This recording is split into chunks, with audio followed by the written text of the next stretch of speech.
Hey guys, welcome back to the channel. This is a story about what if Naruto was the son of Kaguya outosuki.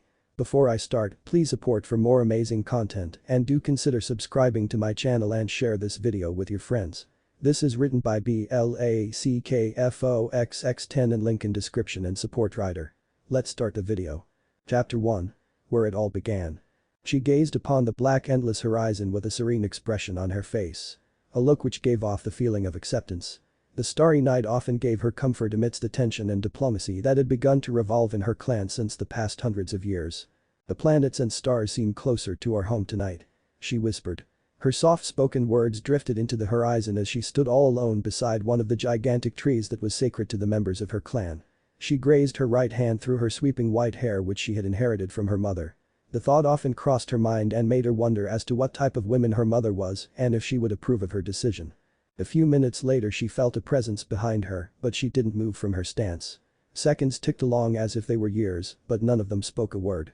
While she kept gazing upon the beautiful planet that had a light shade of purple, he kept his eyes focused on her. "I take it that you have made your choice?" asked the man with a deep voice. He had an extremely pale skin with delicate facial features. He possessed clear white eyes, and his eyebrows were cut short, a symbol of his nobility. He wore a high-collared kimono which had tomo running down the center and the edges of the gown. He also wore flat shoes on his feet which were upturned at the toes.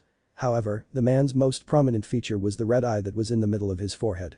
A red eye with 3 ripples spreading over the eyeball and 3 tomos in each of the ripple. "I must leave this place, Akamitsu-sama," she said softly. There was no regret in those words, no hurt. Just a simple statement. "I have reminded you many times, you don't have to call me that," said Akamitsu with a shake of his head. Walking a few steps forward, he stood beside her and two gazed upon the majestic sight in the sky. The celestial sight that displayed the smudgy star-filled part of the night sky was simply artistic in nature. "The way some of the higher-ups in the clan want to proceed with the clan's future is not what I had been taught and made to believe. I don't want to have any part in that option. The war that Momoshiki-sama is going to start will be inevitable soon. You know that well. I suppose it's a good thing that Ka-san isn't here to witness hers and yours' creations get destroyed," she stated honestly. "I understand. And, I'm not going to stop you. You have my word that the others will not find out where you will head to. But, be wary of what may lie in the future, my daughter," replied Akamitsu, a bit solemnly. Turning towards the man, who had raised her since birth, she gave him a respectable nod. "I want to get away from here and create my own world. A place devoid of any wars. A place where I hope to protect the Shinju better than I could in our home," she said earnestly. Akamitsu nodded his head, showing his support. Snapping his fingers with his left hand, he opened a blackish-looking portal. Having one last glance at her father and her home, she stepped into a portal which opened beside her and disappeared from the land she grew up in. Now, standing alone under the starry sky, he gazed far into the night sky with a sad smile. He may not know exactly what lay in the future, but his foresight was rarely ever wrong. And one thing he knew for sure was that his days were numbered and that one day an Otsutsuki child will be born who will bring forth a principal change for the Otsutsuki clan and for all the worlds. "I hope you forgive me for what I may have to do in the times to come, my dear Kaguya," were the last words of the current head of the Otsutsuki clan, Akamitsu Otsutsuki, before he too disappeared from the spot. 2 years later, on Earth. In a small room with the only source of light as a single lit candle, sat a woman in Caesar in front of 3 5-month-old babies. The woman had long white hair that went well past her waist and almost reached her ankles.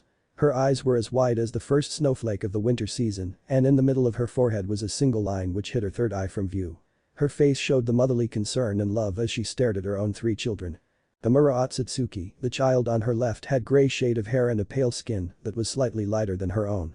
His forehead too had horn-like protrusions which was common among the members of the Otsutsuki clan. And his eyes were a shade of white which was slightly darker than her own. She smiled while caressing his hair and wondered what was written in his destiny. Unlike her father, she didn't have the ability to glimpse into the future. She moved her eyes to the child who was right in front of her, Hagoromo Otsutsuki. He too had the horn-like protrusions and a pale skin that matched his younger brother, Hamura. However, his hair was a shade of light brown which was rare among the members of her clan. Looking at his sleeping face, it gave her a calm feeling, momentarily making her forget about everything she had gone through since she came into this world ruled by war and hatred. Upon hearing the sudden cry of her third child, she immediately casted her attention towards him. Gently picking him up and making sure to keep the blanket wrapped around his little figure, she placed him on her lap and gently caressed his hair. Lowering her head, she softly kissed him on the forehead, hoping to make him quiet. A smile came on her face as the sound of his cries became less. A few seconds passed as he quieted down and innocently gazed into his mother's eyes. "You just wanted my attention, didn't you, Naruto? You have always been more of a handful than your brothers," said Kaguya softly. Little Naruto giggled and waved his arms as if answering his mother's questions. Unlike his brothers, he did not have any horn-like protrusions on his forehead. However, his skin was as pale along with his hair being as white and silky as his mother's. His eyes were a shade of soft blue which she believes he inherited from his father. She looked down at her eldest son when she felt a somewhat firm grip on her hand. She smiled sadly upon realizing Naruto must have felt her distressed mind and brushed his hair gently. "There's nothing to worry about, Naruto. Ka-san will always be there for you," she whispered in a soft voice lovingly. Naruto gurgled happily as he saw the smile on his mother's face. Placing her right hand on Naruto's forehead, soft blue-colored chakra spread over her hand, which covered Naruto's small body like a thin blanket for a few seconds. She smiled as she saw his eyes drool and drift off to sleep. Kaguya smiled a little as she stared at the sleeping forms of all her children. All three of them looked so innocent and harmless right now. But she could feel the power that was dwelling inside of them. The chakra that flowed inside her own body after she consumed the forbidden fruit of the Shinju will now naturally form in her sons. However, it was also the chakra that was inside of them that was worrying her.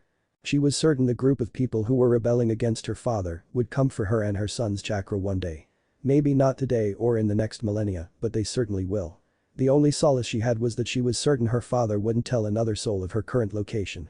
Gently placing Naruto back in his former place, she got up and quietly walked out of the room. As she walked out of the room, she stood on the front porch of her house and stared at the colossal form of the Shinju that was in the middle of the land she resided in. The Shinju, a tree that had been around for thousands of millennia. No one really knew the actual history of its origins.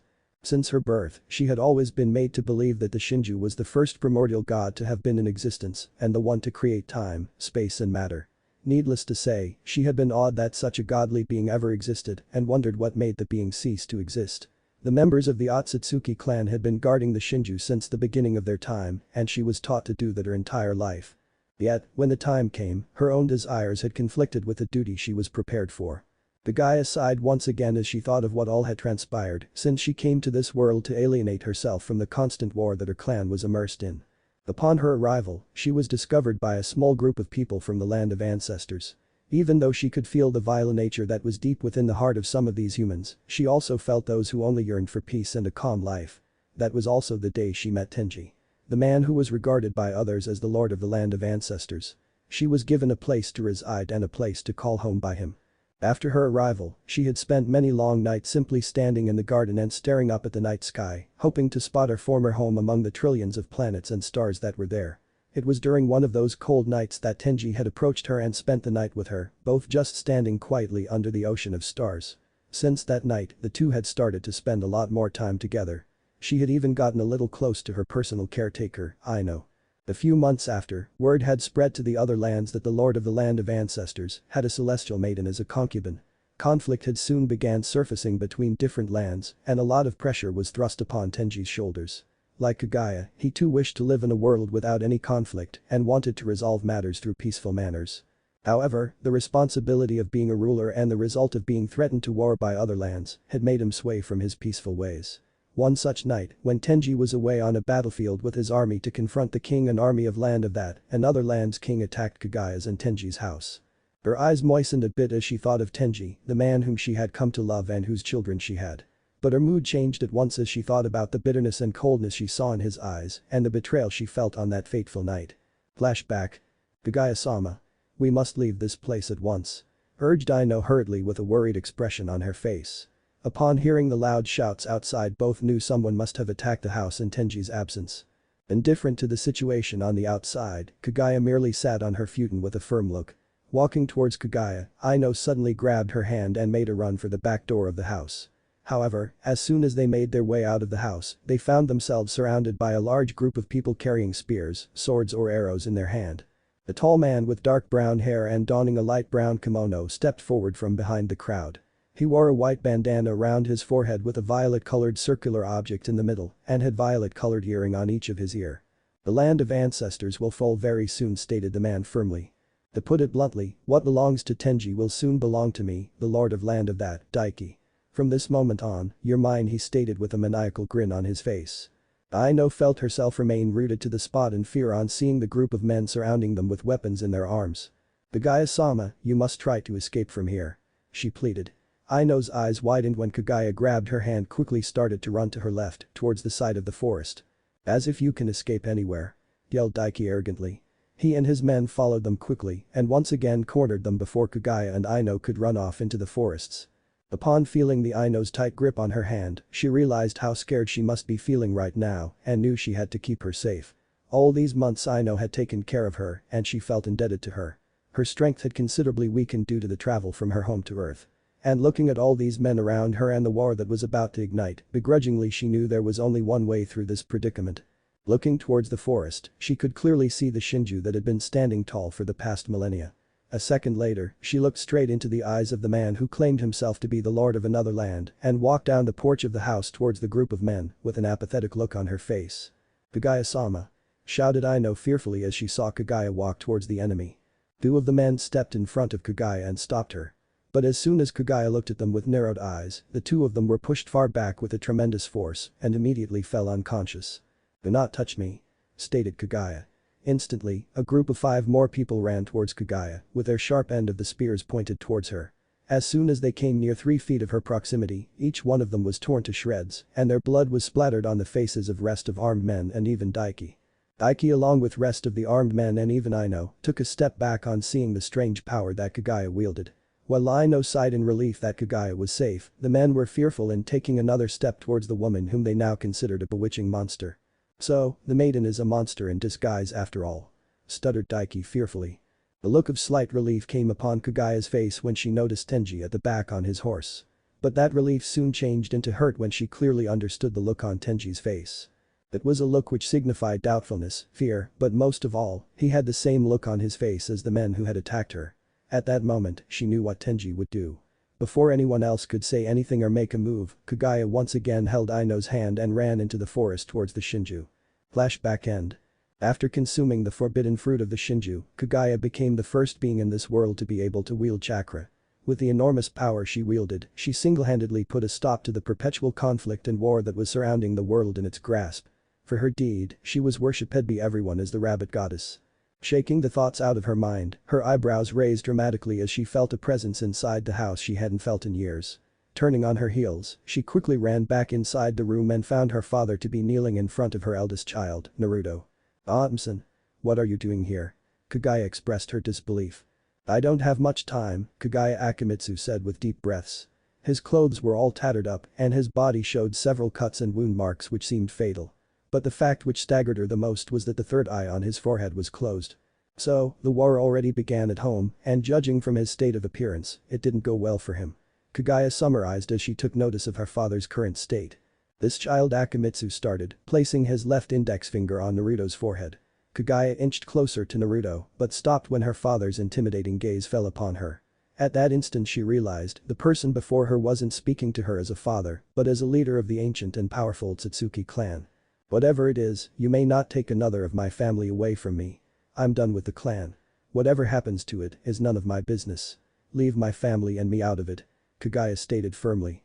To emphasize her point, the veins around her eyes bulged as the Byakugan in her eyes became more prominent. Akimitsu could feel the immense power that was inside Kaguya, and momentarily he was shocked to understand what her own daughter had done. With everything going around, Naruto, Hagoromo and Homura suddenly woke up and began crying due to discomfort that they were feeling. Hearing the children's cries, Kaguya's face suddenly turned to that of concern. Using her momentary lack of focus, Akimitsu waved his right hand up and formed a chakra barrier around himself and Naruto to prevent Kaguya from getting close. "Naruto!" Kaguya yelled with worry laced in her voice. Naruto kept wailing in discomfort, but Akimitsu paid him no heed. Taking the little boy in his arms, he got up and stared at Kaguya with a serious look.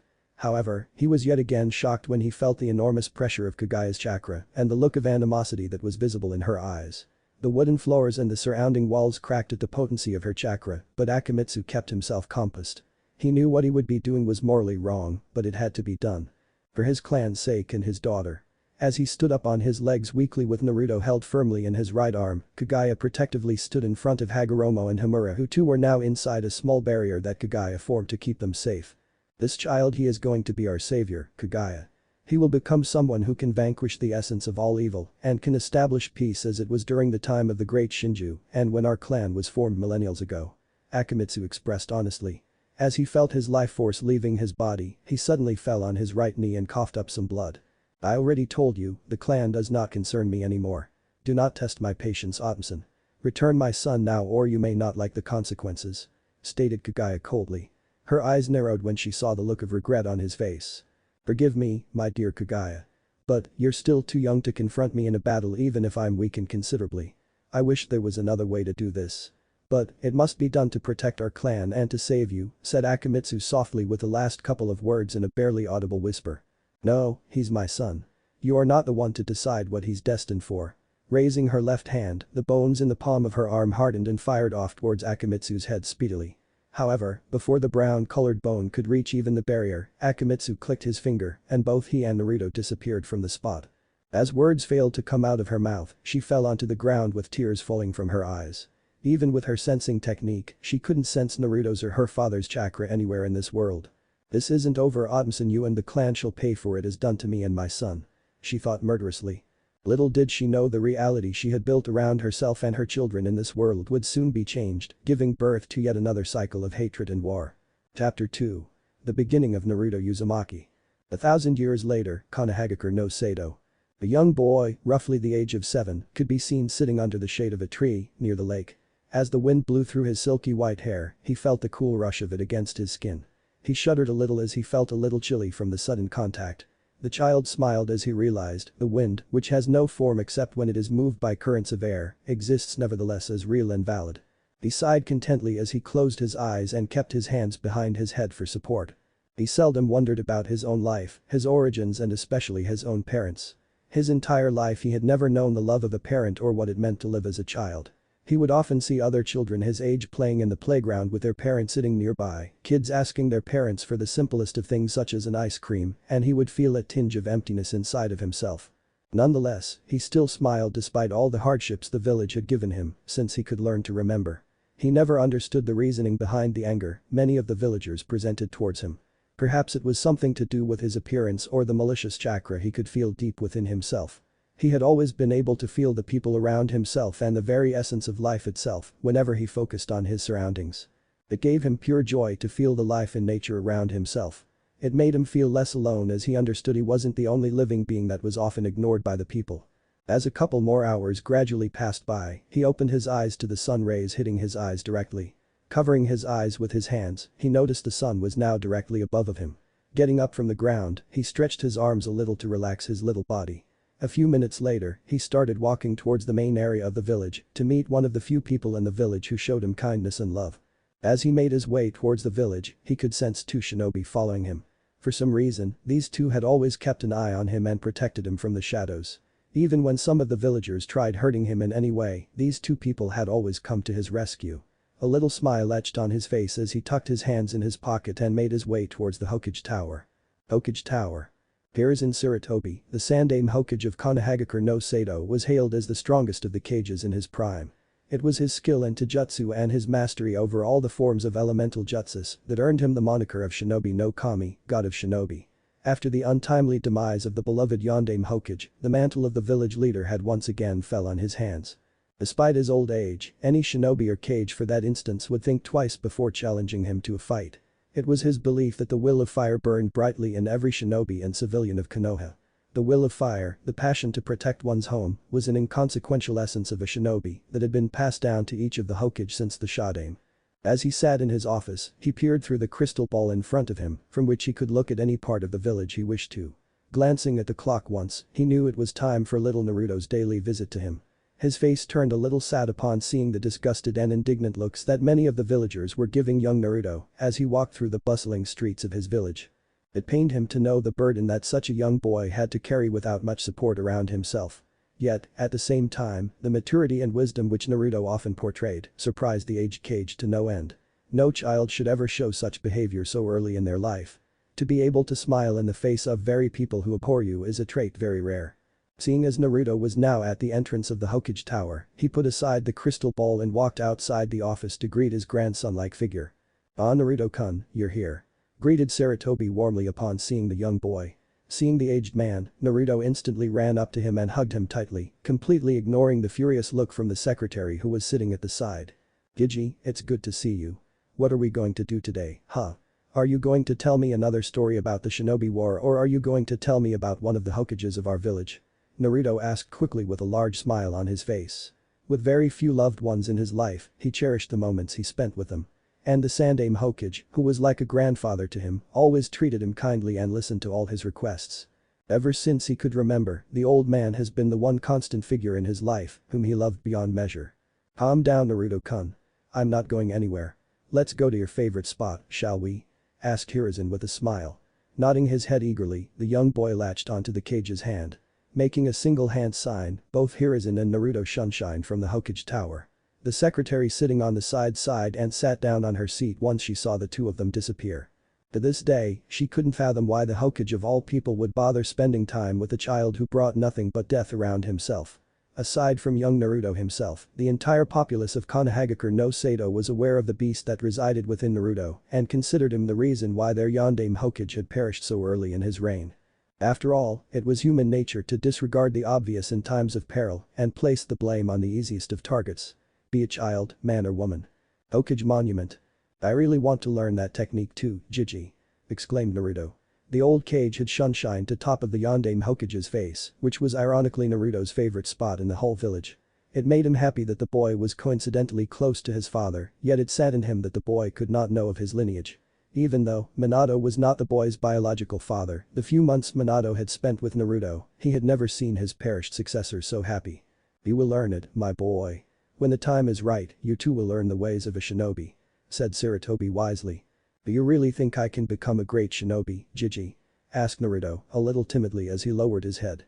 He was aware how the citizens and even some of the shinobis viewed him. And often wondered if he could ever make it out a shinobi. Placing his hand affectionately on top of Naruto's head, Sarutobi gave him one of the warmest smile the young boy had ever seen. A shinobi's life is not an easy one, Naruto-kun. You will face a lot of hardships in your life, and there will be times when you will feel like giving up and abandoning everything you believe in. Sarutobi started. Naruto's face dimmed a little as he understood the gravity of the Hokage's word. But, if you believe in yourself, your comrades and have the will of fire, I'm sure you will become one of the greatest shinobi to walk in our world. You must never sway from your own beliefs. Just remember, it doesn't matter what you do if you live and die as you like. However, no matter what road you end up taking, remember to protect the people who are precious to you. Stated Sarutobi with the wizened tone of an owl. As the words registered in his young mind, all Naruto could do was stare at his grandfather with awe and admiration for a while. Wow, Gigi. You sounded so old now. Snickered Naruto as he faked laughed. Hiruzen's face faltered on hearing Naruto's words, but he knew the boy had taken each of his words to heart. Turning his attention towards the village, Naruto closed his eyes and took a deep breath to feel the freshness in the air. He could the chirping of birds, the whistling of breeze and even the people talking within the village. It calmed his slightly troubled mind immensely. Come here, Naruto-kun. Called Sarutobi as he patted the ground next to him. The young boy quickly went towards the Hokage and sat beside him. You will be joining the Shinobi Academy in a few months. Have you unlocked your chakra yet? Sarutobi asked. Hi Gigi. I read it from one of the books you gave me about shinobi history and concepts of chakra. In the book it was stated that it is exceedingly rare for someone to unlock their chakra in their first try. But, I was able to do it very easily, as if it was second nature to me. Said Naruto proudly, puffing his chest slightly. Hiruzen's eyebrows raised ever so slightly, but he did well not show his surprise before young child. It was true that it was extremely rare for someone to unlock their chakra without any guidance on their first try. There were only 4 shinobi he knew of who had ever done it. Hashirama Senju the Shodai Hokage, Madara Uchiha former leader of Uchiha clan, Orochimaru his wayward student and Minato Namikaze the Yondaime Hokage. All of them were among the smartest and most powerful ninja that had graced the village hidden in the leaves, except for 2. Even though Hiruzen loved Naruto like his own grandson, he was still an enigma to the old cage. The origins of his birth, the history of his biological parents, these questions often riddled his old mind. All he knew about Naruto's past was the fact that Minato found him near the borders of Fire Country during one of his missions, just before he was appointed the Yondaime Hokage. I'm sure you will go on to become a splendid man, Naruto-kun. It's good to know that you're reading the books I gave you. Knowledge is one of the aspects of being a shinobi. If a shinobi does not have enough knowledge of the elemental nations, the history of shinobis, or about the geography of the area he is traveling to for his mission, he could put his team at risk and quite possible jeopardize the mission. Hi. Hi. Gigi, can you tell me about the Shodai Hokage? You told me about one of your sensei, Nidame Hokage, but I want to know more about the Shodai. I read that he was the one who put a stop to the great clan wars, united the clans together and founded our village. Naruto asked, interested to know more about the man who ended an age-old war all by himself. He loved to read about the history of shinobi. Since many of the people made their children also avoid him, he often spent his time reading the books that were given to him by Sandaime Hokage. Due to his interests in such topics from such an early age, he had developed a good idea about the harsh and ruthless shinobi world that he would enter soon.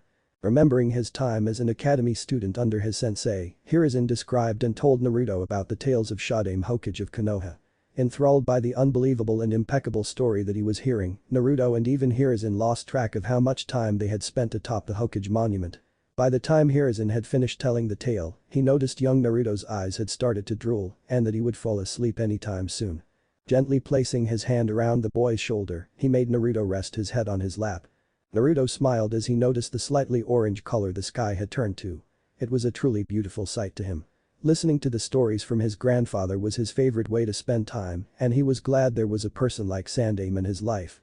A blissful feeling echoed through him as he felt Hiruzen graze his hand through his hair. You may need a haircut, Naruto-kun. Your hair has grown quite long, reaching to your shoulders now. Sarutobi said with a small laugh. No Gigi. I like my hair the way it is. Even the Shodame and Yondaime had long hair. Who knows, I could become a shinobi as great as them, said Naruto lazily as he yawned in between his words. Hiruzen simply smiled at Naruto's words and stared off into the horizon with his hand still on the boy's head.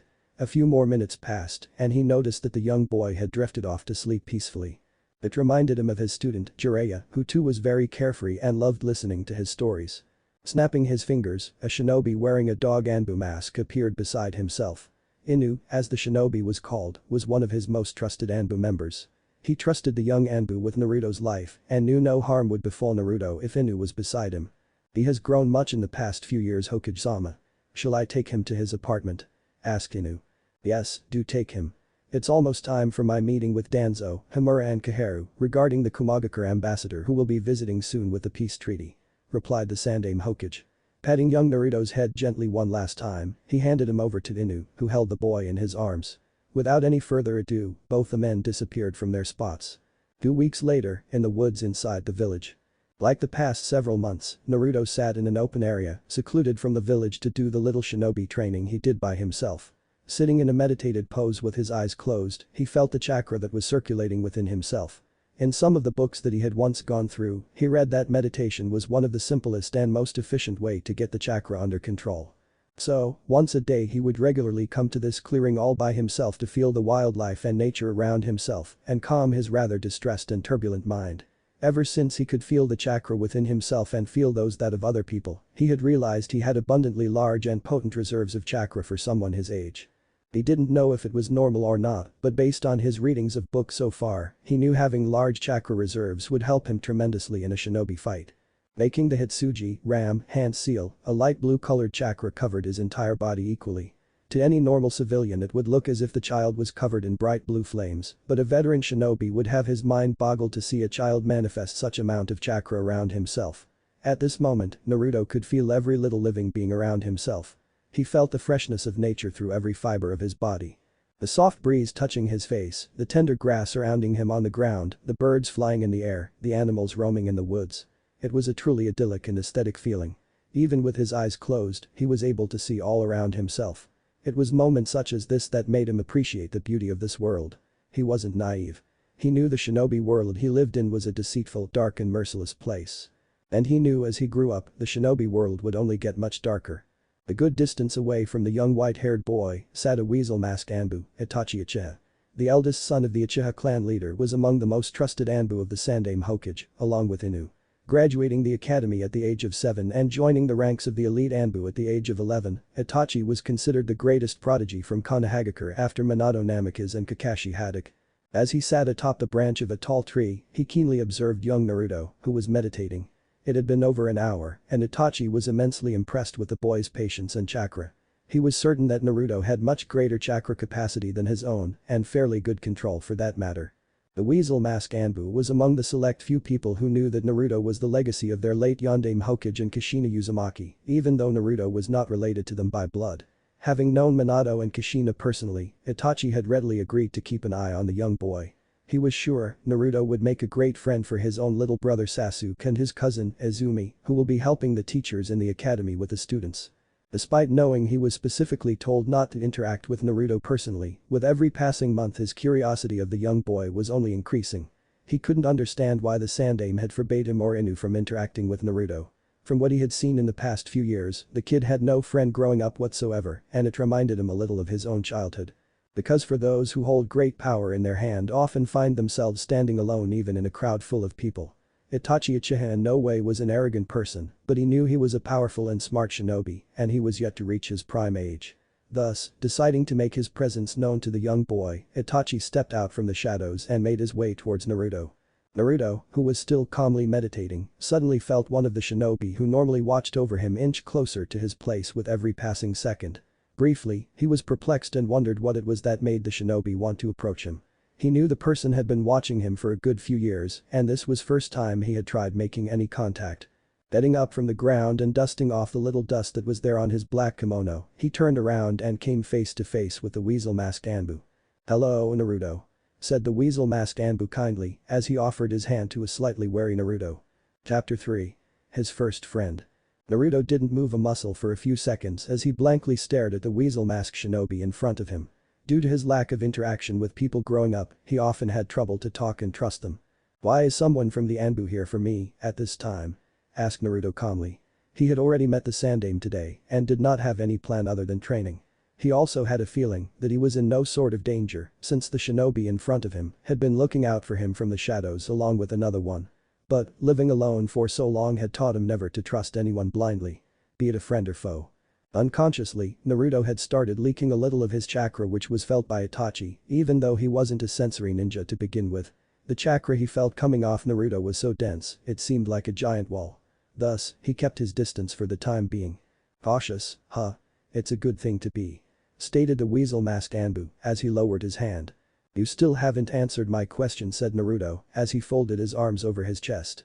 Staring at the young boy for a few more seconds, Itachi removed his mask, revealing his face. The young white-haired boy was mildly surprised by the shinobi's actions. He had been told by the Sandaime Hokage long ago that the Anbu were among the elite shinobi of the village, who generally partake in the most dangerous missions and risk their life for the safety of the village. Since the Anbu members are mainly tasked with assassinations or disturbances in foreign countries, Anbu dislike anyone knowing their identities, and as such, most of Konoha's citizens aren't aware of who is and isn't an Anbu. "I'm not here to harm you, Naruto-kun. I simply wish to talk," Itachi replied. He remained rooted in his spot to not raise any unnecessary suspicion in the mind of the young child in front of him. Having watched him grow up for several years now, Itachi was a little familiar with how Naruto's mind worked. He had realized that Naruto was far more perceptive and smarter than kids his age. At times, he could see his own reflection when we looked at the young white-haired boy. "Why would you wish to associate yourself with me?" asked Naruto innocently, but the sadness that was dripping from his voice was clearly noticed by Itachi. He wasn't surprised or startled by Naruto's actions. Growing up, Naruto never made any friends because the villagers feared what resided within him. The very village Naruto's protecting tramples on him every day of his life. After all, it is human nature for people to fear what they do not understand. Closing his eyes for a few seconds, he took a deep breath and made up his mind about what he had to do. He wasn't a very impulsive person, but this was something that he really felt like doing. Itachi calmly walked closer to Naruto and poked him on the forehead lightly. As Naruto looked up, his eyes widened as he saw the small smile that was present on the shinobi's face. At that moment, Naruto felt a wave of happiness wash over his mind. Someone other than the Sandaime and the people at the raiment store was willing to talk to him without giving him any disgusted looks. "You are not what people think you are, Naruto. The villagers are misguided and blinded by the hate that shadows their mind. Do not think so low of yourself. It is true that the shinobi world we live in is a very cruel place.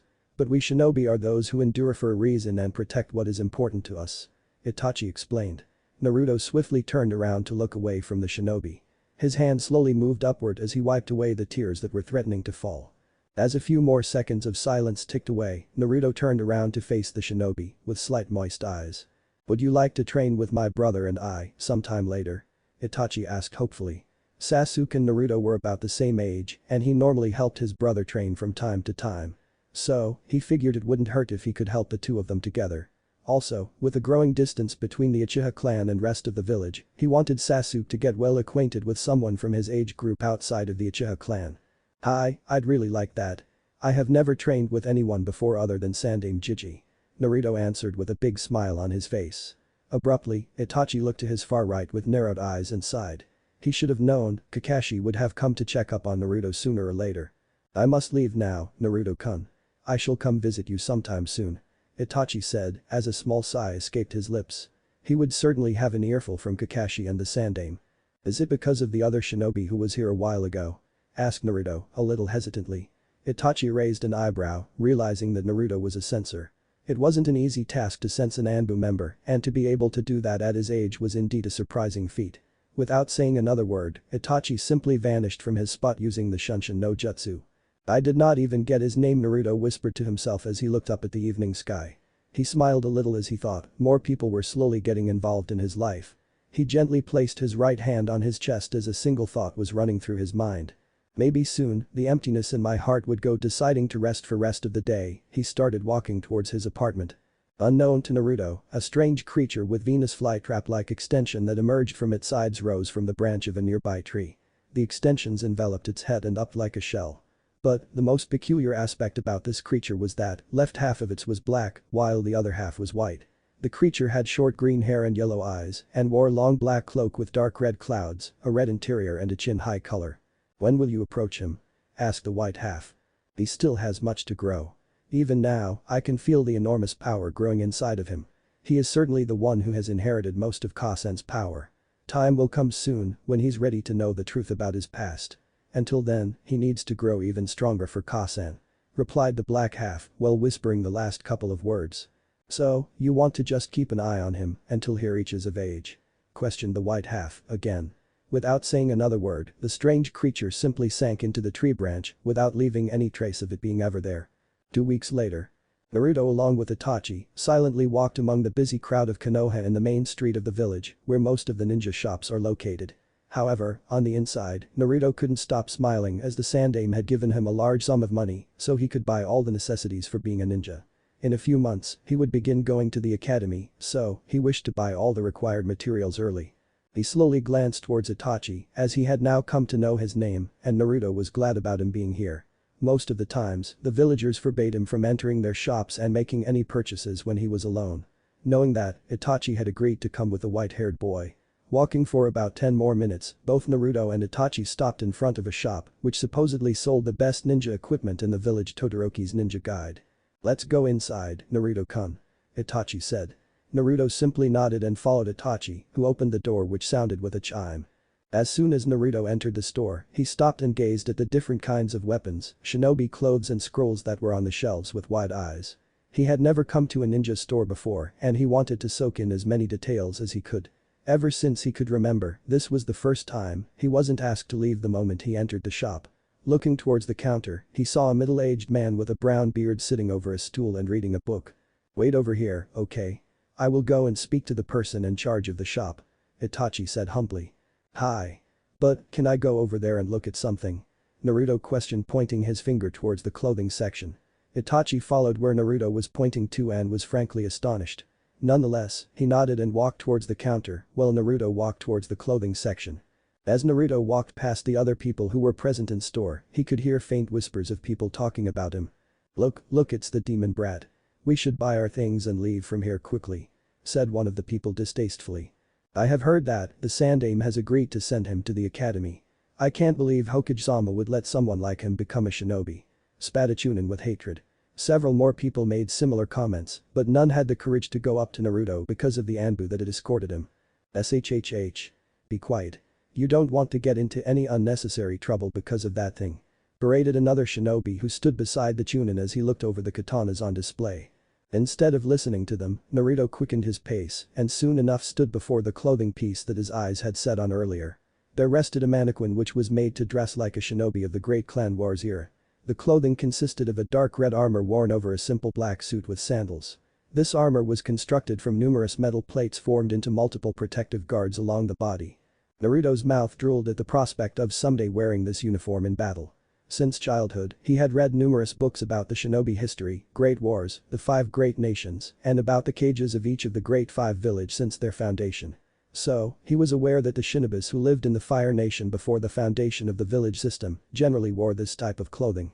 Ever since he started reading books about the shinobi world, he had always been fascinated by its history and the key figures that played an inconsequential role in shaping it. The Sandaime always told him that the shinobi these days hardly adhere to the history and norms that were assembled during the foundation of the village or learn from the mistakes made in the past. There are only a handful of shinobi these days who could live up to the standard of their predecessors.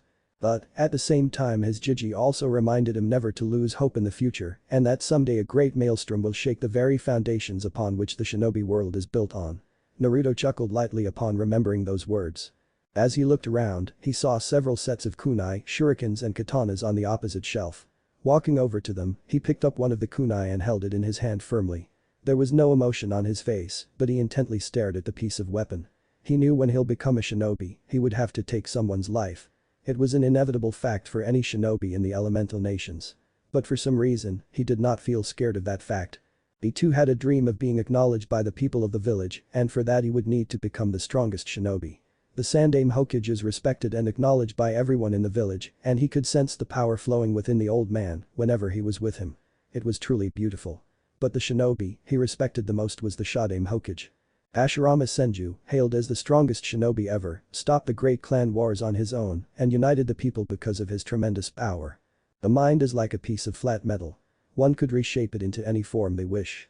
With the right set of intention, it could be made into a magnum opus, while with wrong ideas, all you would end up with is an abomination of what one could have been. Since childhood, Naruto has witnessed people with great power more so than often tend to rise and be acknowledged by people.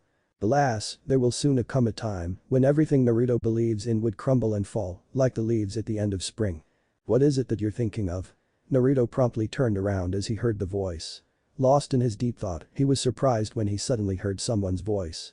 He sighed in relief when he saw it was only Itachi. Don't be so surprised. I'm a shinobi and I could easily sneak up on you if you are so distracted. Itachi commented.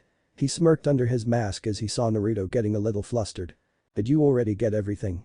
Naruto asked unsurely upon seeing just 2 scrolls in his hands. I did.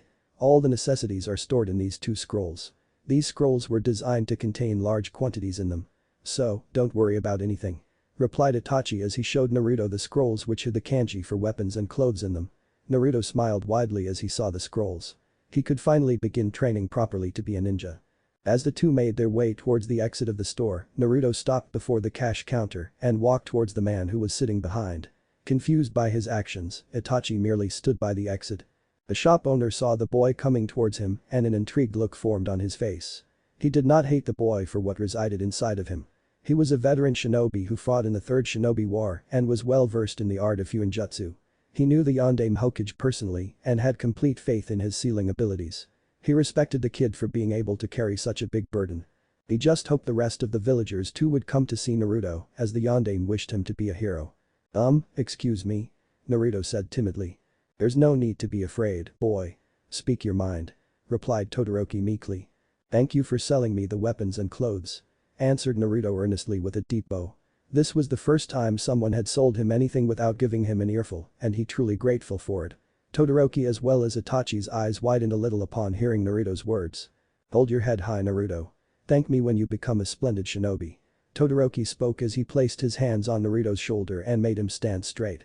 He was a bit taken aback by how white and silky his hair was. He had heard several rumors about the kid, but this was the first time he was seeing him up close. The armor I picked for you earlier will certainly look good on you. Said Todoroki, surprising Naruto yet again with his words. After a couple of minutes as Naruto bid farewell to the shop owner, Itachi and Naruto soon took off, leaving quite a bit of stunned customers in the shop. After about 15 or 20 minutes of walking, the two had reached the building where Naruto's apartment was. Meet me here after 5 hours, okay? I have a meeting that requires my presence. I will take you to a training ground in the Uchiha compound. We can begin your training today evening. Itachi stated seriously. Hi. I will be waiting here at 5:30 in the evening. Naruto replied. I have left a set of instructions for you in your house. Read them carefully by the time you're ready. And, do you remember what I told you about earlier? Itachi asked as his tone became a lot softer. "I must never tell anyone that you're teaching me and must always be in control of my emotions," answered Naruto confidently. He was glad that he was getting to learn from someone as disciplined as Itachi. In the past few weeks he had come to know that, despite his young age, Itachi was among the strongest shinobi in the village and already an Anbu captain. He would certainly try to absorb everything he'll be taught. But another reason he felt so close to Itachi was because he was the first person to befriend him without feeding him any lies. And that meant a lot to him. "You do know how to open the scrolls, right?" Itachi questioned, a little. With a nod of his head, Itachi shunshined out of the area. Naruto sighed a little as he saw the person he considered like an older brother leave. He always felt a little sad when he was alone. But over the years, he had come to live with it. A few seconds later, Naruto turned around and walked into the building. Naruto's apartment. Being an orphan, Naruto did not get much of a monthly allowance to live in a wealthy area or a spacious apartment. He lived in a worn-out district of the village, and the apartment was a measly 400 square feet of area. It had one bedroom, a kitchen and a bathroom. The apartment did not have many furniture, just the essentials which would be enough for a single person to live in it. The room consisted of a small bed by the window, along with a bedside drawer beside it. There was another larger cupboard opposite to the bed which was filled with a few clothes, as well as a mirror beside the cupboard. The kitchen merely had a stove, a small fridge and table with chair for him to sit on it. At first glance, the apartment may seem to belong to a lowly man, rather than a child. Apart from the furniture, the apartment was filled with books. These were all the books that were given to him by the Sandaime Hokage. He loved reading those books since they sincerely made him feel less lonely on his bad days. Despite what the apartment may seem to anyone, Naruto grew up in this apartment and it was his home. The only place where he could truly sleep in peace. As soon as Naruto entered the apartment, he took a deep breath and exhaled calmly. "I'm home," said Naruto loudly, to no one in particular. Many a times, he had watched parents come to pick children up in the park and every time he felt a little empty inside. It made him realize he never had anyone waiting at home for him. He never had a parental figure in his life to show him what love meant. Thus, to make himself feel better, he would often say it out loud, hoping someday he might receive a reply. Keeping the scrolls on his bed, Naruto walked into the kitchen. And as Itachi had said, he found 3 sheets of paper with a set of detailed instructions written on them. As he briefly went over the instructions, he understood it stated the number of kunai and shurikens he must carry with himself, along with several chakra control exercises with an elaborate explanation of each. After going over everything, he went back to his bed and picked up the 2 scrolls. Sitting down on the floor, he opened the scroll with the kanji for weapons after applying some chakra into it. With a puff of smoke, in front of his eyes laid at least 50 kunes, 50 shurikens and a single katana. Upon examining the katana carefully, he realized it was slightly different than a normal katana he normally saw shinobi carry around. Nonetheless, he felt kind of giddy upon seeing so many new things. Quickly taking the second scroll, Naruto opened it immediately. And if he was feeling giddy earlier, he had stars in his eyes upon seeing the clothes. There were 2 kimonos, one black and one white, both suited for a ninja to wear during battles. The last piece of clothing was the armor he remembered Todoroki-san was talking about. It was simply exquisite. It consisted of a dark silver armor with black suit underneath and shinobi sandals. There was also a satchel which he could tie around his thigh where he could keep the kunes and shurikens. Deciding to get some rest before training in the evening, Naruto put 15 kunai and shuriken each into the satchel and packed the rest into the scroll. Afterwards, he put the black kimono and the armor inside his cupboard safely as he decided to wear the white one in the evening. Once he was done with everything, he took a book about change in chakra nature and manipulation and peacefully fell on his bed. Naka Shrine, Uchiha Compound. The Naka Shrine, roughly translated Shinto Shrine of Southern Joy, is a sacred shrine located near the Naka River in the Uchiha Compound. Since the era of founding of the village, the Uchiha clan members have always been gathering here to discuss the most important matters that relate to their clan. The shrine also hosts a stone tablet which is said to have been written by the founder of the Uchiha clan and can only be read by someone who possessed the powerful eyes of the Uchiha, the Sharingan. Currently, in the dimly lit place, 2 people stood silently. The one standing near the stone tablet was the Uchiha clan head, Fugaku Uchiha. He had short brown hair that reached to his shoulders and onyx-colored eyes with visible creases below them. He wore a simple kimono with grey pants, which had the clan symbol on the back. On top of that, he wore a standard jounin flak jacket. A few steps behind him stood Itachi, with an indifferent look on his face. "You're sure there's no other way, Toussaint?" Itachi asked. Still, remaining quiet for a few more seconds, he turned around to face his elder son. But when he opened his eyes, Itachi wasn't surprised to see the Mangekyo Sharingan. "Yes, it's about time that our clan takes back what is rightfully ours. With you being close to the Hokage and the Jinchuriki, our chance of success is eminent. In the next 4 months or so, we will be going ahead with the coup d'etat. We still need to gather some time to go over the plans, but I don't think there are going to much changes made," Fugaku stated firmly. Since the time of Nidaime Hokage, the Uchiha clan have always been cast aside and kept under surveillance in the name of village security. With each passing year, the distrust between the Uchihas and rest of the village only seemed to increase further. And with the Kyuubi attack 7 years ago, a lot of shinobi believe it was the Uchiha clan who controlled the Bijuu and made it attack the village. Fugaku scoffed at the idiocy of that accusation. "I understand. Hokage-sama or any of the other higher-ups have no reason to be suspicious of us. And when the time comes, I shall take care of Naruto personally," Itachi replied obediently. "You seem to have gotten close to that kid. Remember Itachi, you are in line for the position of next clan head and thus you have a duty to your clan first, rather than the village. Since you are an Anbu captain, you can get hold of more classified information which would be beneficial to us. Don't let your feelings for the village and that kid get in the way of your duty," Fugaku said with a hardened voice, which left no room for discussion. He was certain that Itachi is capable enough to fulfill his mission appropriately. However, the past couple of months, he had noticed a change in Itachi. He couldn't really place it and that bothered him. He knew Itachi never really showed any emotions in front of people and that made it harder for him to interpret his older son. Nonetheless, he was certain the plan would go without a hitch. "Hi, Tusan. I shall do as you say when the time comes," Itachi replied as his own Mangekyo Sharingan sprung to life. The two stared at each other for a few minutes, but eventually, both their eyes returned to normal. Seeing that there was nothing more to be spoken, Itachi turned around and walked out of the shrine. Hearing his father's words had solidified his belief in what he had to do. The Uchiha clan had lost their way, and this coup d'etat would not only put the village in unrest, but also destroy the clan. He hoped things were different, but in the shinobi world, things don't always go one's way because of their wishful thinking. Standing within the forests, his eyes roamed upward, and he was sure there was no hope left for this pathetic clan. Self-sacrifice, a nameless shinobi who protects peace within its shadows, that is a true shinobi. The evening, outside Naruto's apartment. Naruto patiently stood outside his apartment waiting for Itachi to show up. He felt it was a little unusual for him to be late. From what he noticed, Itachi was extremely precise about everything he did. But, then again, it had only been 5 minutes or so past the time he was given. Maybe, he was overthinking slightly. He was sure, it was nothing. He wore white pants along with the white kimono that he had purchased in the afternoon. It would be a lie for him say that he wasn't excited about properly starting to train as a shinobi, but the past few weeks he had learnt that shinobis must always stay calm and never lose focus, no matter the situation in front of them. Despite knowing that, he was after all, still a child. And he couldn't be happier that he would get to train with someone he can call a friend. Soon enough, Itachi appeared in front of Naruto with a shunshin. Taking a good look at Naruto for a second or two, he gave a small smile to the white-haired boy. He was definitive that the next few hours would be quite interesting. "Let's go," was all Naruto heard as Itachi touched his shoulder and both disappeared in a swirl of leaves. Chapter 4. Sense of belonging. Training ground, Uchiha compound. The next second Naruto opened his eyes, he found himself standing in a large clearing next to a lake. He keenly looked around the area and saw a black-haired kid about his age to be sitting on the edge of the bridge on the lake. "Where are we?" Naruto questioned calmly.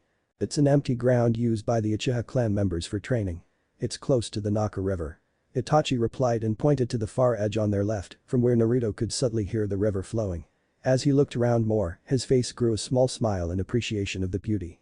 This training ground seemed a lot more lively compared to the secluded ones he normally went to. Since his presence was not greatly appreciated amid the village, he often had to look for areas which were a little far off from most training grounds. However, that did not bother him at the least. Itachi observed the young boy who took a few steps forward and saw his eyes close momentarily. He assumed Naruto was getting the feel of the surrounding landscape. Even after getting to know the Uzumaki a little better in the past couple of weeks, he was still surprised by some of Naruto's minute comportments. The way Naruto carried himself, his philosophy about the shinobi world, the potency of his power, it was well beyond the scope of an average 7-year-old. Upon hearing small footsteps approaching him, Itachi glanced slightly towards his right and saw Sasuke walk towards them. "Nai-san, you're late," Sasuke stated accusingly. He had been waiting by the lake for over half an hour, and lately his elder brother had made it habitual to keep him waiting. It did not please him at all. He viewed Itachi as one of the highly skilled shinobi in the village and wanted to become someone who would be respected by the Uchiha clan, especially his father.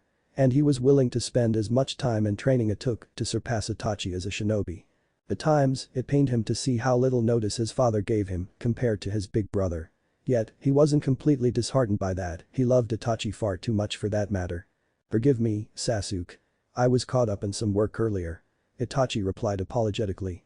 Sasuke just huffed and tried to make himself look mad for a few seconds, but all that anger immediately left his mind when he felt Itachi ruffle his hair gently. "Come on, now. I brought someone I would like you to meet.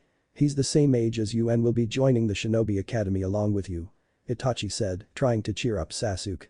Upon hearing that, Sasuke shifted his gaze towards the white-haired boy who was standing a few feet away. He had noticed the boy earlier when he was walking towards his brother but had not given much thought to him. Now that he realized, he had seen the boy on a few occasions around the village. "Hi.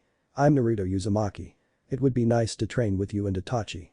Naruto introduced himself courteously, taking a few steps towards the two brothers. "Sasuke-chiha," replied Sasuke with slightly narrowed eyes. He still did not feel comfortable about Naruto's presence with them. Plus, it was a little unusual for an Uchiha to teach someone outside of their own clan. He wondered if their father was aware of this situation. Though a little surprised by the look on Sasuke's face, Naruto hid his reaction well. It would be wrong for him to judge someone just after a few lines of conversation. It would be ironic rather. Still, Naruto was a tad bit glad that Sasuke did not have the same look in his eyes as those ungrateful villagers. Noticing the slight tension between the two kids, Itachi calmly stepped forward and asked them to follow him towards some of the trees and bushes on the opposite side of the bridge near lake. Upon reaching the desired place, Itachi asked the two kids to sit down under the tree while he plucked 2 leaves from the nearby bushes and approached Naruto and Sasuke. "What are we going to do today, Nai-san?" Sasuke asked eagerly. On the other hand, Naruto, who had observed the leaves in Itachi's hands, already had an idea about the older Uchiha's line of thoughts. Despite that, Naruto remained quiet, having the impression that his words would not be much appreciated by Sasuke presently. "Since both of you have already unlocked your chakra, the next step for any prospective shinobi is to learn to control their chakra. When one has complete control over their chakra, the amount of chakra required to do any jutsu can be significantly reduced and can be utilized amidst a battle with much ease," stated Itachi. A slight smile formed on his lips upon noticing the attentive gazes of both Naruto and Sasuke. Thereafter, Itachi handed a leaf to each Sasuke and Naruto. "Now, for this exercise, you both have to balance the leaf on your forehead for at least 5 minutes using chakra. It's called the leaf balancing exercise." Itachi said and showed them how to perform the exercise by balancing a leaf on his own forehead. "Once you manage to do it with 1 leaf, try repeating the exercise with a few more," Itachi said before leaving the two alone. With a determined gaze, Sasuke took the leaf and placed it on his forehead. Closing his eyes in concentration, he made a steady stream of chakra flow towards his forehead. The result was instantaneous as the leaf stuck to his forehead for about 20 seconds, but the very next moment, the leaf flew off its place and fell to the ground in front of him. Picking up the leaf again, Sasuke repeated the exercise several times, but was able to increase the time only by a few seconds. Slightly agitated, Sasuke was about to ask Itachi for a little help when his eyes fell on the white-haired boy next to him. Looking beside him, Sasuke scoffed a little on seeing the calmness on Naruto's face and how he perfectly balanced the leaf on his forehead for well over 2 minutes. Annoyed at the fact that he couldn't do this simple exercise, Sasuke took deep breaths to calm himself. Once he felt composed enough, he placed the leaf on his forehead again. This time, Sasuke was pleased that he was able to maintain the leaf in its position for close to a minute. Feeling a little more relaxed, he kept himself at the exercise until he managed to maintain the leaf for over 5 minutes. Sasuke hadn't realized how much time had passed since he started the exercise and was finally able to hold the leaf in its position for a little over 5 minutes. He is so focused on his task, he became completely oblivious to his surroundings. Looking around, he noticed Itachi was still lying under the tree with his eyes closed while Naruto was sitting beside him. Sasuke was a little surprised that Naruto was easily balancing 5 leaves over his forehead while he only managed to do it with a leaf. "How did you do it?" Sasuke asked, a tad bit of irritation evident in his voice. Upon hearing his voice, Naruto opened his eyes and turned toward Sasuke. "What do you mean?" Naruto asked confused. His response only seemed to agitate Sasuke more. "How are you able to perform the chakra control exercise so easily?" Sasuke asked again. Naruto momentarily looked at Sasuke quizzically and wondered the same question. He had never performed any chakra control exercises in his life prior to this point. Though, he had heard about chakra control exercises in general, but the fact remains he had never tried to perform any exercise per se to control his chakra. He awkwardly scratched the back of his head and replied, "I don't really know, I too am doing this exercise for the first time today." So, I can't really give you an exact answer. Sasuke was about to berate Naruto for being an idiot when he heard his voice again. Although, it doesn't really matter whether you're trying to do this exercise with 1 or 5 leaves. The basic principle is the same. You must maintain the flow of chakra you're exerting from your forehead to keep the leaf in place. And if you increase the number of leaves, you just have to increase the area from where you're exerting the chakra steadily. Naruto answered thoughtfully. Sasuke stared at Naruto with slightly wide eyes as the realization dawned on him. However, instead of thanking Naruto, he turned around and began practicing with 3 additional leaves. On noticing that he wasn't going to get any reply from Sasuke, he stood up and walked towards Itachi, eager to learn something more. Despite appearing to be asleep, Itachi was aware of every little aspect of his surrounding and had heard the small conversation between Naruto and Sasuke. Frankly, it wasn't much, but it was a step in the right direction. Until now, his brother had no friends or acquaintances for that matter, outside the Uchiha clan. Even among the clan, there were a handful of people who Sasuke spoke to. But, with Naruto beside him, all of that could change for the better hopefully. With what is to come, he did not wish for his brother to grow up all alone inside the village. "Are you done with the leaf balancing exercise, Naruto?" questioned Itachi upon hearing Naruto's arrival. "Hi. It was quite simple. Do you have any other chakra control exercise in your mind?" Naruto asked eagerly. Now, standing upright under the tree, Itachi pondered if he should teach him the next exercise. The tree walking exercise is generally considered a Jounin level chakra control exercise. But, seeing as how Naruto was able to master the leaf balancing exercise in such a short amount of time, he might as well give it a try. Still, considering Naruto's enormous chakra reserves, it was odd for him to be able to master even a simple leaf balancing exercise in under 20 minutes without any guidance. Earlier, he hadn't explained the principle behind this exercise as he wanted the two of them to figure it out on their own and learn from the mistakes they might make along the way. "Alright, I will show you another exercise. This one, however, will be a lot more difficult compared to the previous one. So, pay close attention, okay?" Itachi said seriously. Naruto nodded his head and kept his focus on the older Uchiha. Meanwhile, Itachi walked towards the tree and to Naruto's surprise, he climbed the entire tree on his feet without stumbling even once. Now, hanging upside down from one of the tree branches, Itachi looked directly at Naruto and spoke, "This is called the tree walking exercise. In this one, you must maintain chakra in your feet and climb the tree. If you put too much chakra, you'll be pushed off, and if you put too little, you won't be able to get a grip at all. The basic idea behind this one is similar to the leaf balancing exercise. Do you understand?" questioned Itachi once he had explained what the tree climbing exercise was about. Instead of replying, Naruto quietly walked towards the tree and calmly walked up the entire length to the top without stumbling even once. Itachi merely stared at the white-haired boy beside him with a mind-boggling look marred on his face. It should be impossible. He has never heard of anyone being able to get this exercise completely right on their first try. "What the hell?" yelled Sasuke on seeing his brother and Naruto hanging from the branch of the tree with just their feet. He had just managed to balance 4 leaves on his forehead, although it took him a couple of tries to get the hang of it, he was now able to do it comfortably. However, he was flabbergasted on seeing Itachi and Naruto hanging from the tree. He had never seen anyone do that until now. On hearing Sasuke's voice, both Itachi and Naruto jumped from the tree and gracefully landed on the ground. Itachi was further surprised at Naruto's use of chakra to land properly. "His chakra control seems unreal," thought Itachi keenly. "How did you manage to do it on the first try, Naruto?" Itachi questioned, intrigued with this current development. "Well, I could feel an energy irradiating from the tree.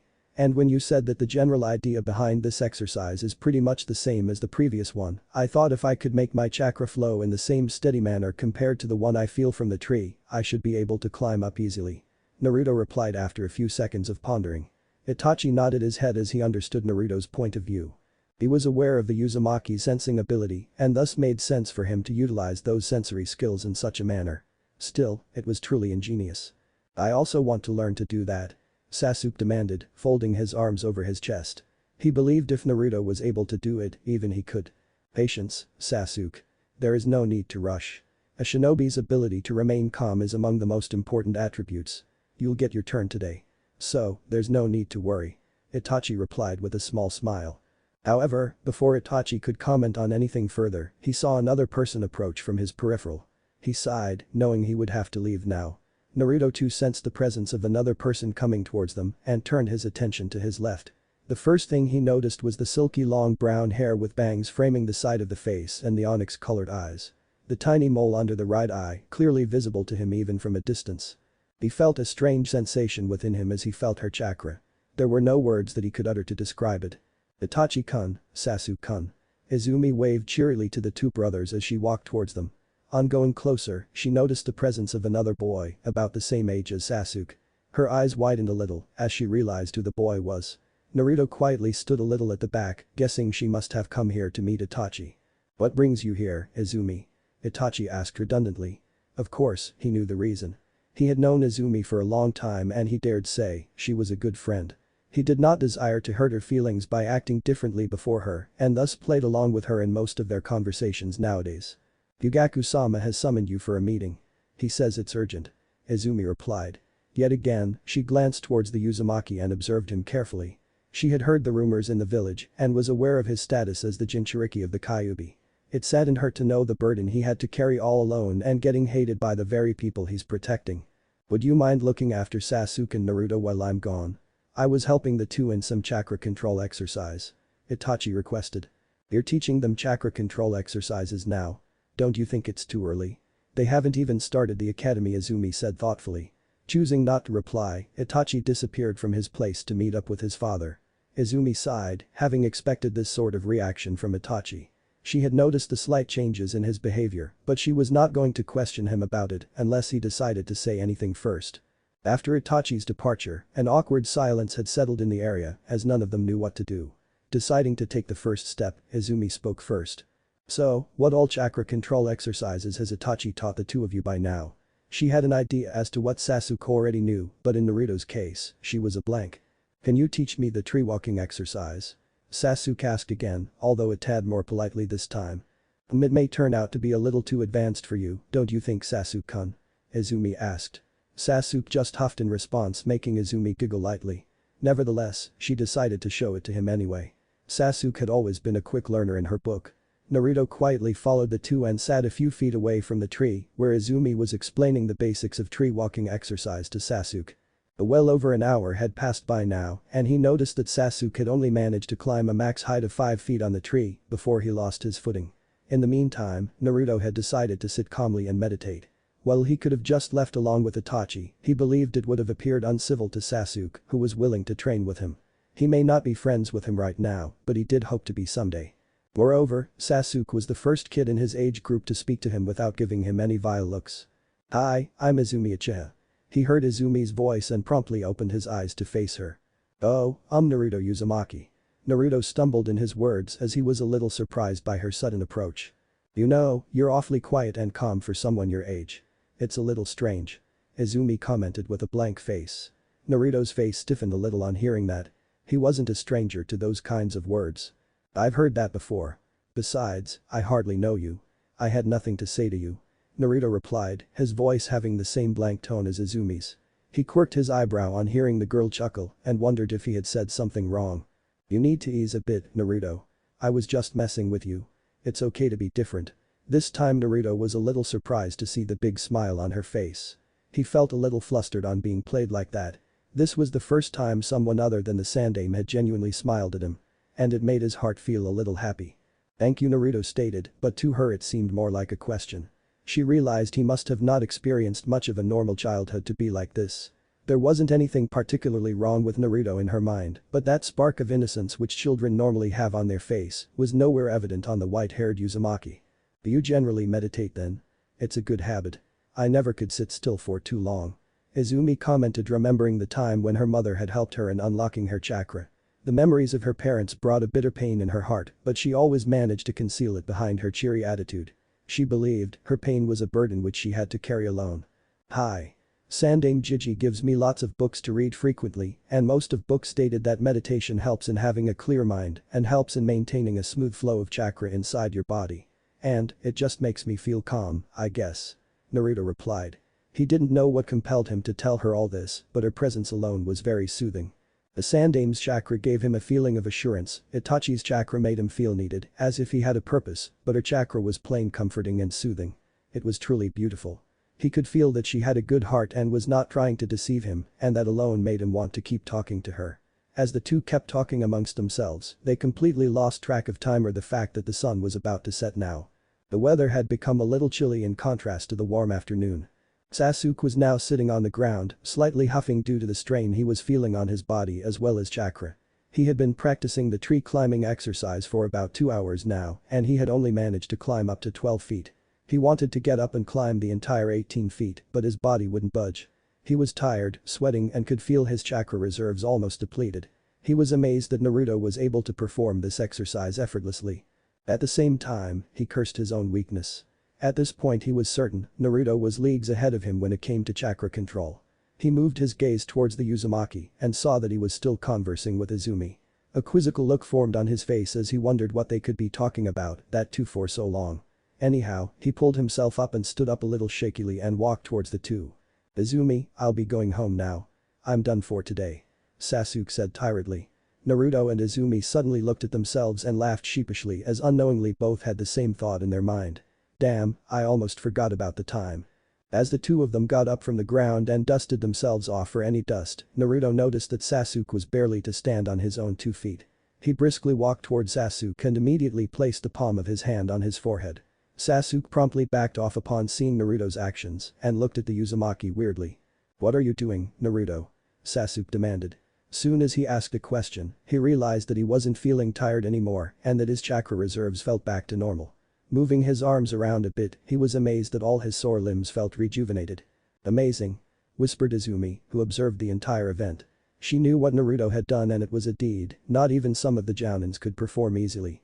Yet, to see a mere child with such mastery over chakra was unbelievable. Confused and bewildered by what had just happened, Sasuke directed his question to Naruto, "What did you do?"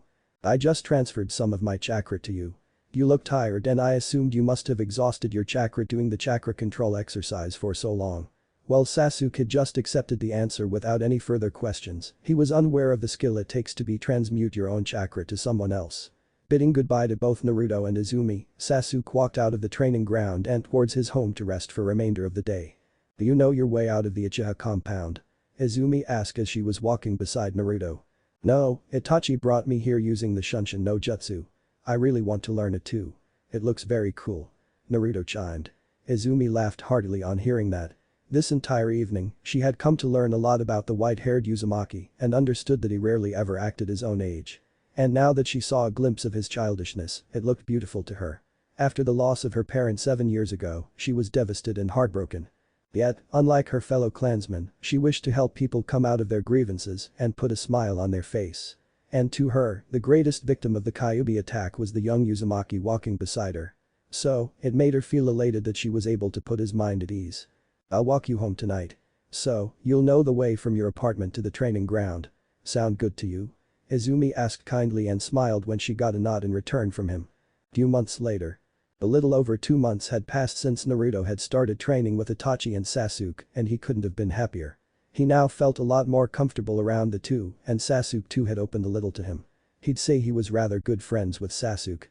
Though he could be a handful at times, Naruto did enjoy sparring with him from time to time.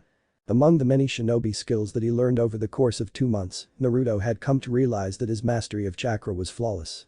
Itachi had even compared his chakra control to that of the Sandaime Hokage and had stated perhaps when he grew up, it may even surpass the Shodai Hokages. While he was somewhat skeptical, he couldn't deny the things he could do. Ever since he could use chakra, he had always been able to heal himself with the green-colored chakra surrounding his hands. Because of his large chakra reserves, it should be practically impossible for him to use medical ninjutsu, yet it was innate to him. While it did make him feel rather different than the kids his own age, he embraced it readily. He was grateful for having met Izumi that evening near the lake. While Itachi was like an older brother figure who guided him on rights and wrongs of the shinobi life. Izumi helped him understand the complexity of decisions and their consequences. But most importantly, she made him feel contented to be different. The Shinobi Academy entrance test took place a couple of weeks ago, and he was surprised to know that Izumi was one of the chunin helping the academy teachers. It was a strange experience for him when he first met the other kids who were from the prominent clans within Konoha. Maybe it was because he had no notion of what a family or a clan meant. While most of the kids avoided him on their parents' notice, there were also some who openly mocked him for his strange white hair and slightly pale skin. Yet, he never retaliated against any of them. He had no reason to, and it would be simply unnecessary for him to entertain such unwarranted chatters. A few weeks back, Izumi had asked what his dream was. At that point, he did not have an accurate answer. He still doesn't, but he does have a thought in his mind, a goal, more precisely that he wishes to perceive.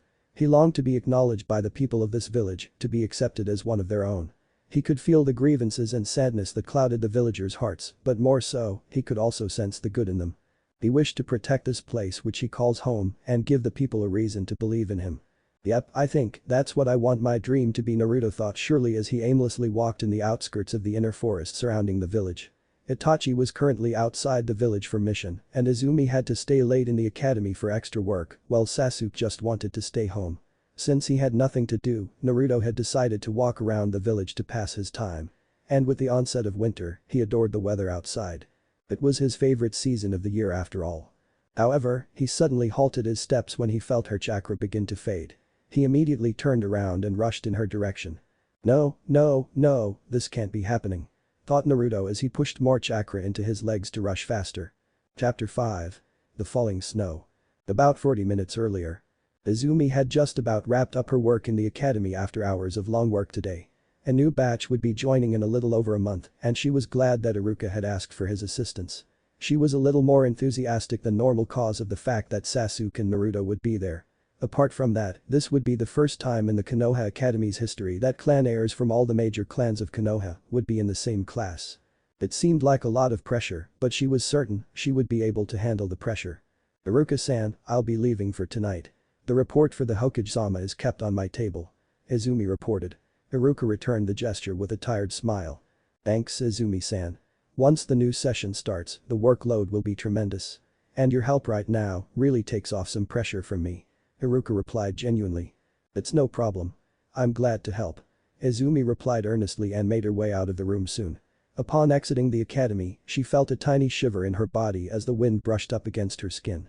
Gazing up at the night sky, she noticed it was a full moon tonight and momentarily was enthralled by its beauty. The different constellations and the thought of another world up there with life always intrigued her.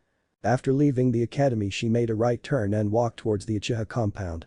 It was a few minutes past 11, hence most of the street was empty and the only light was that of the street lamps. As she passed the Hyuga clan's main house compound, her sharp eyes suddenly picked up a man clad in black clothes, jumping out from the side walls and heading towards the walls of the village. But what caught her attention was the small bag that he carried on his back. And if she wasn't mistaken, she had certainly noticed the bag wriggle. Making a quick decision, she decided to follow the man, in hopes to find out his motives. As she was discreetly following the man through the forests, she activated her Sharingan to have a better view. She gasped lightly upon noticing the chakra of a young Hyuga girl. Observing more carefully, she also confirmed that the girl belonged to the main branch due to the lack of seal on her forehead. But, who could that man be? Thought Izumi in confusion. She had to confront the man now. Taking out a kunai from her back pouch, she expertly threw it towards the man. To her surprise, the man easily sidestepped the kunai and stopped in his tracks. So, you finally decided to make yourself known, huh? I was wondering when you'd do so. Stated the man in his deep voice. Izumi too stopped a few meters behind man and was certain that the man was a seasoned shinobi if he had known about her presence. Who are you and why are you kidnapping that Hyuga girl? Izumi questioned harshly. When the man turned around to face her, she was surprised to see the Kumagakure headband on his forehead. The dots finally seemed to connect as she realized the shinobi in front of her was an ambassador from Kumagakure no Sado. I must say I'm a tad bit surprised to find an Uchiha here. I suppose it's my lucky day. It doesn't matter who I am. You're going to die here, little girl. The shinobi placed the bag beside him and ran at her with his katana drawn on his right hand. Izumi took out another kunai and readied herself. Her red eyes tracking every movement of the shinobi. As soon as the shinobi came within striking distance, he leapt up into the air and descended upon her with his katana aimed at her neck. Izumi blocked the incoming strike with her kunai, but realized that the Kumo shinobi had greater strength than her. Expertly getting out of that tight spot, Izumi jumped back and made several hand seals. Pain. Ryuuka no Jutsu, a stream of fire released from her mouth and proceeded towards the shinobi, burning everything in its path. The shinobi merely smirked at the parlor trick and covered his katana in Raiten chakra. Soon as the flames reached him, he swung his katana and cut it right down the middle, surprising Izumi greatly. Yet again, he ran towards her, but this time his speed seemed to have increased twofolds. Izumi, once again jumped in the air and threw several shuriken which she further coated with fire. She smirked when a couple of the shurikens managed to hit the man, who was now clutching his left arm in pain. You bitch. Cursed the Kumo shinobi angrily. Glancing behind the man, Izumi sighed in relief that the girl in the bag seemed to be safe for the time being. This time however, seeing the man momentarily distracted, Izumi quickly covered the distance between herself and that man. The Kumo shinobi was greatly impressed by the Kunoichi's speed, but a second later, he had to maneuver his body to the left to dodge a kunai being lodged in his neck. As he moved to the left, he simultaneously caught the girl's right wrist and swung her around, only to throw her towards the trees. Izumi hit one of the trees' bark harshly but got up in no time. Her entire right side was in pain due to that throw. But she couldn't afford to slip up now. As she saw the man perform hand seals, her own hand started mimicking the shinobi before her. Raiten. Raikou Kausen no Jutsu, a beam of high-voltage electricity shot from the hands of both the shinobi and clashed in the middle. For a few seconds the two jutsu fought for dominance, but a few seconds later, the Kumo shinobi's jutsu began to overpower Izumi's. Soon enough, the jutsu launched by the Kumo shinobi, overpowered Izumi's, proceeded towards her in a flash. Her Sharingan quickly tracked the trajectory of the incoming attack and she moved her body as quickly as possible. However, her eyes widened in horror when she realized a beam of lightning was following her. Glancing towards the Kumo shinobi, she realized that the man was controlling the jutsu's direction with his hand. However, she soon slipped up and fell as the pain in the right side of her body began acting up again. A second later, a grisly scream escaped her lips upon being hit by the high-voltage lightning. As her body touched the rough ground, her Sharingan also faded away as she couldn't maintain the chakra required to keep them on. Since only her mother was in Uchiha, she did not have the necessary chakra levels to maintain the Sharingan for too long. Her body often jerked up due to the pain that she was experiencing. She could not even move her body at this point. The Kumo shinobi smirked on seeing the state of the girl. He then took out two more kunes and threw towards her. A silent scream came out of her as she felt two kunes piercing her stomach. Painfully looking down at herself, her eyes widened on seeing the copious amount of blood flowing from her. She tried moving her arms but realized that they fell limp and for the first time in years, she felt scared. She had so many things that she wanted to accomplish in her life, but it seemed her fate had other plans. She could feel herself losing to unconsciousness as she pleaded for someone to come for help. Am I going to die just like this? Without anyone ever knowing? She thought as tears freely slipped from her eyes. She painfully glanced to her left and saw the Kumo walking towards her with a cocky smirk planted on his face. The man knelt beside her on one knee with a kunai in his hand. I have been a shinobi for over 15 years, little girl. You should never have come after me in the first place. You Konoha shinobi disgust me. Look at yourself, pathetic, snarled the Kumo shinobi with venom in his eyes. He then aimed the kunai just above her heart and spoke a few words that she dreaded her whole life. No one will know how you died, no one's going to come save you. Die knowing that the miserable life that you lived will now come to an end. He was about to plunge the kunai in her heart when his ears picked up the sharp sound of several shurikens being thrown right at his face. He immediately jumped back to gain some distance to see the newcomer. He sighed in relief when he saw a little boy dash towards the girl with a worried look on his face. Izumi, are you alright? Asked Naruto anxiously as he took out the two kunai from her stomach. He then gently placed his hand over the wound to stop the bleeding. Not even having the energy left to speak, a horrified look appeared on her face as she saw Naruto. Now, it wasn't her life that she was worried about, but his. She may not have known him for long, but she had grown tremendously close to him over the span of past 2 months. Looking over all her injuries and her state, Naruto realized that she must not be in a state to even speak. His hands began to glow green as the wound on her stomach began closing. Meanwhile, the Kumo shinobi watched the entire spectacle with an amused smile on his face. However, he was highly surprised when he saw the kid perform medical ninjutsu on the girl. Yet, it did not really matter. He would just need to kill the brat too to cover up his tracks. Oh? I'm surprised you can medical ninjutsu. You seem to have some talent. Maybe you'll prove to be a better challenge for me than that bitch. Stated the man. However, the very next second, he took a step back in fear when he saw the boy's face turn towards him. He would never forget the feeling coursing through his body. The amount of killing intent he felt from that boy was immeasurable. Despite not being a censor, the chakra he sensed leaking from that boy was inhuman. He suddenly fell on the ground as it became unbearable for him to withstand the pressure of such chakra. However, it was the look in those glowing red eyes that sent shivers down his body and screamed for him to run. For a second, even Izumi was startled on seeing a fully matured Sharingan in Naruto's eyes, but she was more terrified on feeling the raw power of Naruto's chakra. The moment Naruto turned to look at the man responsible for Izumi's current state, his anger had skyrocketed. He could feel his chakra itching to get out and obliterate this person in front of him. This was the first time he ever felt hatred towards a person and he could feel an unimaginable power burning inside of him. He narrowed his eyes when he saw the man try to crawl back. The air around them suddenly became exceedingly cold and the Kumo shinobi felt rooted in his place. He wanted to move, to run, but how much ever he tried, his body did not adhere to his command. He felt the tantalizing chill of the wind on himself and wondered why the temperature around them dropped so drastically. Naruto lifted his left arm and pointed it towards the Kumo shinobi and focused his chakra solely towards his target. Suddenly, a wall made of thick ice formed from Naruto's feet and traveled towards the Kumo shinobi in a matter of couple of seconds. Before the man could even move a muscle, his whole body was encased inside the ice wall. A few seconds later, every cell in the Kumo shinobi's body was frozen down to the very core. The moment Naruto clenched his fists, the entire wall of ice cracked down into tiny little pieces, including the Kumo shinobi, who was now lying dead on the ground in pieces. Without even sparing the man another glance, Naruto turned his attention back to Izumi. The last thing Izumi saw before closing her eyes was the alluring white snow falling upon her as the sweet unconsciousness finally embraced her. However, the feeling would forever be etched into her memory. The gentle touch of the snow dripping down her face, the calm chakra flowing inside her body. To her it seemed something out of a fairy tale, where she was saved by her knight in a white shining armor. About 10 or 15 minutes later, a squad of Anbu led by Hiruzen Sarutobi came upon the scene to find Naruto sitting beside an unconscious Izumi Uchiha. The Sandaime looked around the area and narrowed his eyes upon seeing all the ice scattered around and what appeared to be several body parts of a person. Upon closer inspection, his eyes widened when he learned it was the ambassador from Kumagakure no Sado. He also noticed the bag at the far left end and asked one of his Anbu to check it out. His sad gaze then shifted towards the young Uzumaki as he understood the events that may have transpired over here. However, he was further peeved upon noticing a fully matured Sharingan instead of Naruto's warm blue eyes. He was certain the entire village had felt the power behind Naruto's chakra.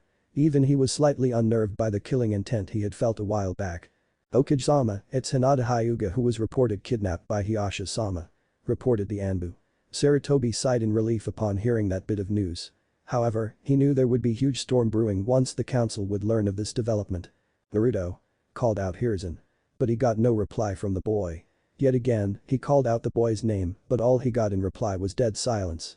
He quietly moved towards Naruto and placed a comforting hand around the boy's shoulder. On feeling the sudden contact, Naruto jerked up a little and shakily looked at Hiruzen. Soon enough, tears formed in the boy's eyes as he realized what had transpired. It's alright, my boy. Go rest for tonight. We'll talk in my office tomorrow morning, okay? Spoke Hiruzen softly. Naruto merely nodded as he stared at the ground, unable to speak anything. Inu, take Naruto home for tonight. I'll talk with him tomorrow. And Hibana, take Hinata-chan back to the Hyuga compound. I'll take Izumi to the hospital myself. As Inu approached the young Uzumaki, he willingly went off with the dog-masked Anbu, while Hibana took off with Hinata. Hiruzen approached Izumi and was further dumbfounded to see all her wounds were completely healed. He sighed as she realized he would need to have a long chat with Naruto tomorrow. He thought he knew the boy, but he was a complete mystery to the Sandaime Hokage. Next day. Naruto currently finds himself sitting inside the Hokage's office along with another man who he believed to be Itachi and Sasuke's father, Hokage Uchiha. Last night on his way back home, Inu had asked him to stop supplying chakra to his eyes. At first, he was confused as to why he would say that. But, it was only then he had realized that his vision was different. Upon reaching home, he was surprised to see the Sharingan in his eyes. While oblivious to the fact that he was awakened a fully matured Sharingan to begin with, Naruto was ecstatic to realize he belonged to a clan and that he had someone he could family. It genuinely filled with delight. So, he had an idea as to why the Uchiha clan head was sitting next to him. Another matter which kept him up most of the night was the fact that he had taken someone's life. From an even younger age, Naruto was aware that if he became a shinobi he would need to kill. While he had no qualms or regrets about what he did, he was still a little appalled with himself. Yet, on the other hand, he knew if he hadn't killed that shinobi, he and Izumi may not be alive today. He could count the number of people he cherished in his life on his one hand, and he was certain he would do anything to ensure their safety. Even get his own hands dirty. Still, however he tried to justify his actions, it did not make things easier. He assumed, as time passed, it would just get easier to handle. Yugaku became slightly impatient sitting beside the Uzumaki. Earlier this morning, he was told that he was summoned by the Hokage for an urgent matter. It had been over 30 minutes now, and the Hokage was nowhere to be seen.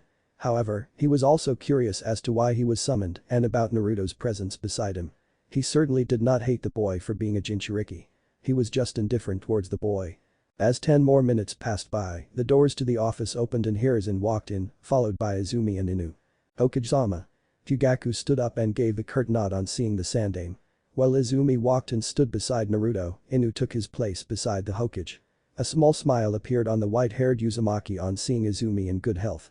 Once Hiruzen sat down on his seat, he motioned for Fugaku to do the same. "What's the urgent matter, Hokage-sama?" Fugaku questioned promptly. "I think it better if you see it with your own eyes." Hiruzen replied and looked towards Naruto. Fugaku was slightly irked at not receiving straightforward answer. Nonetheless, he followed the Sandame's gaze and looked at the Uzumaki. Naruto understood what the Sandame wished him to do and thereby sent chakra to his eyes. Fugaku was absolutely floored on seeing a fully matured Sharingan awaken in Naruto. "Impossible," whispered Fugaku. Similar thoughts were also running in the minds of everyone else in the room. Even so, the most shocked out of all was Fugaku. His mind went into a frenzy of questions, but most of all he realized this development also provided him with a great opportunity. If the boy had Uchiha blood in him, he could certainly take the boy into the clan since he was currently an orphan. Despite possessing those very eyes, even she was drawn to them. It boggled her mind as to how no one in the village knew about his Uchiha heritage. Naruto started to feel a little uneasy upon feeling everyone's intense gaze upon himself. "When did this happen?" Fugaku questioned as he turned back towards the Sandame. "Last night, the shinobi that Kumagakure had sent as ambassador had kidnapped Hinata Hyuga, heiress of the Hyuga clan. He was apprehended by Izumi, who had followed the shinobi to the outskirts of forests within the village. The Kumo shinobi had dealt a fatal blow to Izumi, who was almost on the verge of death. If not for Naruto here, I believe she would have died. And Kumagakure would have gained the 2 Taijutsu from our village. Naruto managed to kill the Kumo shinobi and even healed Izumi, thereby saving her life. I think watching Izumi on the verge of death was the trigger that made Naruto unlock the Sharingan." Hiruzen explained in detail. "Are you sure he had not awakened the Sharingan earlier? It's a fully matured Sharingan. In our clan's whole history there has been a documented case where a shinobi awakened a 3-Tomo Sharingan," asked Fugaku skeptically. Despite his skepticism, Fugaku's sharp mind had missed the fact that Naruto could also use medical ninjutsu. Meanwhile, Naruto simply sat quiet as he took in others' words. "You weren't hiding anything, are you, Naruto-kun?" Hiruzen asked the boy calmly. "I didn't know that I was in Uchiha Jiji. No one ever told me anything about my parents," remarked Naruto. Sarutobi felt a slight pang on hearing Naruto's voice. But, in all honesty, he had no clue about Naruto's actual heritage. The fact that Minato and Kushina had taken him in was a completely different matter altogether. Naruto wasn't even aware about his status as Jinchuriki. He wished for the boy to grow up a little more before telling him the entire truth. Well, apart from this, Naruto started and placed the palm of his right hand on his armrest. The entire chair immediately turned to ice. "I don't know what else I can do," replied the young boy earnestly. Yet again, Fugaku's eyes widened on seeing the boy's powers. Every passing second, he seemed to become more shocked as he learned more about Naruto. Once everyone came out of their momentary daze upon witnessing Naruto utilize Hyuten, the Uzumaki once again placed his hand on chair and absorbed the chakra, reverting it back to normal. Did I do something wrong?" Naruto meekly asked, since yet again he noticed everyone's gaze on himself. It was Izumi who raised the question in everyone's mind. "How did you do that, Naruto? Did you just absorb your chakra back from the chair?" Izumi spoke for the first time since coming into the office. Naruto merely nodded, signifying his answer. Hiruzen sighed in disbelief at the answer. The boy had no clue about his own powers. He would need to remember to send Naruto's blood to the hospital for an extensive check. Maybe after that, he could gain some answer to the mysteries revolving around Naruto. He was also worried about the fact that if the other villages got wind of the full extent of the boy's powers, they may either attempt an assassination or plan to kidnap Naruto for their own purposes. Fugaku, however, had a completely different set of thoughts revolving in his mind. This boy is the Jinchuriki of the Kyuubi, and even apart from that high potential seems unimaginable. He's probably only 7 right now. I can't even imagine the power he'll wield in 6 or 7 years, thought Fugaku. "Okage-sama, I would like to adopt Naruto into the Uchiha clan. With him having Uchiha blood in his body, one of his parents must be an Uchiha. The Uchiha clan has never shown any disdain towards the boy, and since he's an orphan, he'll have a place to call home. And maybe, it would also make things slightly better," Fugaku stated, choosing his words carefully. Fugaku had always been an opportunistic person, so Hiruzen wasn't entirely surprised by the request. Alas, he couldn't make the decision all by himself. While he did want Naruto to have a family and a place which he could call home, he would need to tread cautiously. Because Naruto was also a Jinchuriki, the other clans may view the whole matter as the Hokage, handing more power to the Uchiha clan. Yet, on the other hand, if he did accept the request, the relation between the Uchiha clan and the village may become slightly better. The past few months had been a very rough time for him when he had learned from Itachi that the clan was planning a coup d'etat. Sarutobi was certain that Fugaku wasn't aware about Itachi's role as a double spy. Otherwise, things would have been completely different right now. Okage-sama, I believe maybe you should consider if Naruto wishes to live with the Uchiha clan. It is his life we are talking about after all. Suggested Inu. Izumi was mildly surprised that the Anbu had thought so far but also glad that there were more people looking out for Naruto. What do you think, Naruto-kun? Asked Hiruzen, this time slightly amused as he mostly knew what the boy would say. Of course, Jiji. I want to be part of the clan too. And Itachi, Izumi and Sasuke are all from the Uchiha clan too. I mean, I am an Uchiha after all. So, it's only right that I take up the name and live in the compound. Naruto replied enthusiastically and activated his Sharingan to make a point.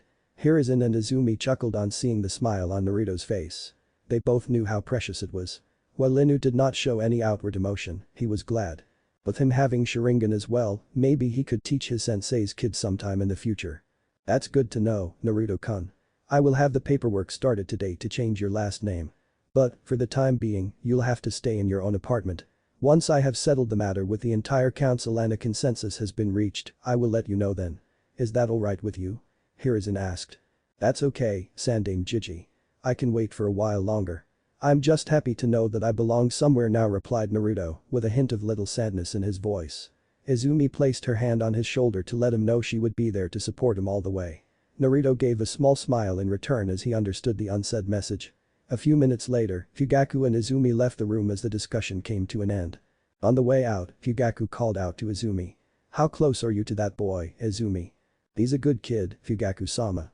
He's had a rough childhood because of his status, I'm sure you know. I'd say we're quite good friends. He saved my life yesterday. Accidentally or not, I can't forget what he did for me, or for the village for that matter. Izumi replied honestly. Still, she found his questioning a little strange. I see. Stay close to the boy. If the Hokage does accept my request, he'll need a place to stay somewhere inside the compound. Since you're living alone now, he could stay with you for a while until we have a place for him to move into. Fugaku suggested. That sounds good with me, Fugaku-sama. I hope the council is in favor of the decision. Izumi replied and the two then parted ways. While Izumi went to the hospital for further checkup, Fugaku made his way to the compound. If he could have the Kyuubi's Jinchuriki under his control, taking over the village would be much easier for him. He was sure his Mangekyo Sharingan was strong enough to control the Kyuubi. Back in the Hokage's office, Naruto was about to leave too when Hiruzen stopped him. What is it, Jiji? Naruto asked cheerfully. He felt really delighted at this point. The prospect of living among family was his dream. He finally knew something about his origins. He may not know about his parents yet, but he had some answers at least. And he was content with that for now. Naruto-kun, you just need to do another task for me, okay? Inu is going to accompany you to the hospital. Over there, one of the doctors is going to take your blood sample for examination. Hiruzen said. Without even a thought, Naruto agreed to the request, and the very next second Inu placed his hand on Naruto's shoulder, and both disappeared in a shunshin. Once Hiruzen was sure there was no one to eavesdrop, he made a few hand seals and erected a privacy barrier. What are your thoughts about him, Jiraiya? Hiruzen asked, to seemingly no one. Suddenly a tall fair-skinned man, with waist-length spiky white, appeared from the left wall of the office. He had a well-built figure and a wart on the left side of his nose. He also had two shoulder-length bangs framing his face. There were two red lines under his eyes which extended further down his face. His clothing attire consisted of a green short shirt kimono and matching pants, under which he wore mesh armor that is visible at his wrist and ankles. He also wore hand guards, a black belt, traditional Japanese wooden sandals and a red haori with two yellow circles on each side. His headband, different compared to the general Konoha headband, had two horns with the kanji for oil, which denoted his affiliation with Mount Myaboku. It's difficult to say right now, sensei. Even after all this while, I haven't been able to find anything substantial about his origins. It's a good thing you never told anyone that he was adopted by Minato and Kushina. There would have been a lot of ruckus among the village after their death. And I don't think you should let him stay with the Uchiha clan either. You know they have been acting strange. Jiraiya stated seriously once he came into view after undoing his chameleon jutsu. How is this even possible? It's beyond my comprehension. In all my life, I have never come across anything like this. Everything Naruto does, all his powers seem unreal. The fact that he has two Kekkei Genkai, the raw power of his chakra and his mastery over chakra, Jiraiya. At the age of 7, his chakra control is comparable to mine. Given a few years with the right training, that boy may very well surpass the Shadame Hokage. All of this, it's just simply too much of a coincidence. said the Sandaime in a tired voice. It was times like these that Jiraiya could see that the old age was finally catching up with his sensei. I know what you're thinking. But, you need to calm down. We can't reveal everything to Naruto right now. He's far too young to handle the burden of all that. Jiraiya replied in a calm tone. What is it that you're not telling me, Jiraiya? I know that the Grand Toad Sage had given you a prophecy. But that can't be it, can it? There's something more too. Sarutobi spoke as he took out his tobacco pipe from within one of his drawers. Smoking was one of the guilty pleasures of Sarutobi. You have always been a smart one. But, this isn't the right time. That child is destined for great things. When the time is right, the truth will reveal itself to him. Spoke Jiraiya with a faraway look. I truly hope you're right on this, Jiraiya replied Sarutobi whilst taking a puff of his pipe. So, what are you going to do about Kumagakure? They'll certainly deny any involvement in this incident and state that the shinobi was acting on his own. And given the current Raikage's personality, Kumo may very well declare war upon us. Since the end of the Third Shinobi War, Kumagakure has been amassing their military strength. Jiraiya questioned. Sarutobi released a tired sigh and massaged his forehead as all these matters began giving him a bad headache. I know, Jiraiya.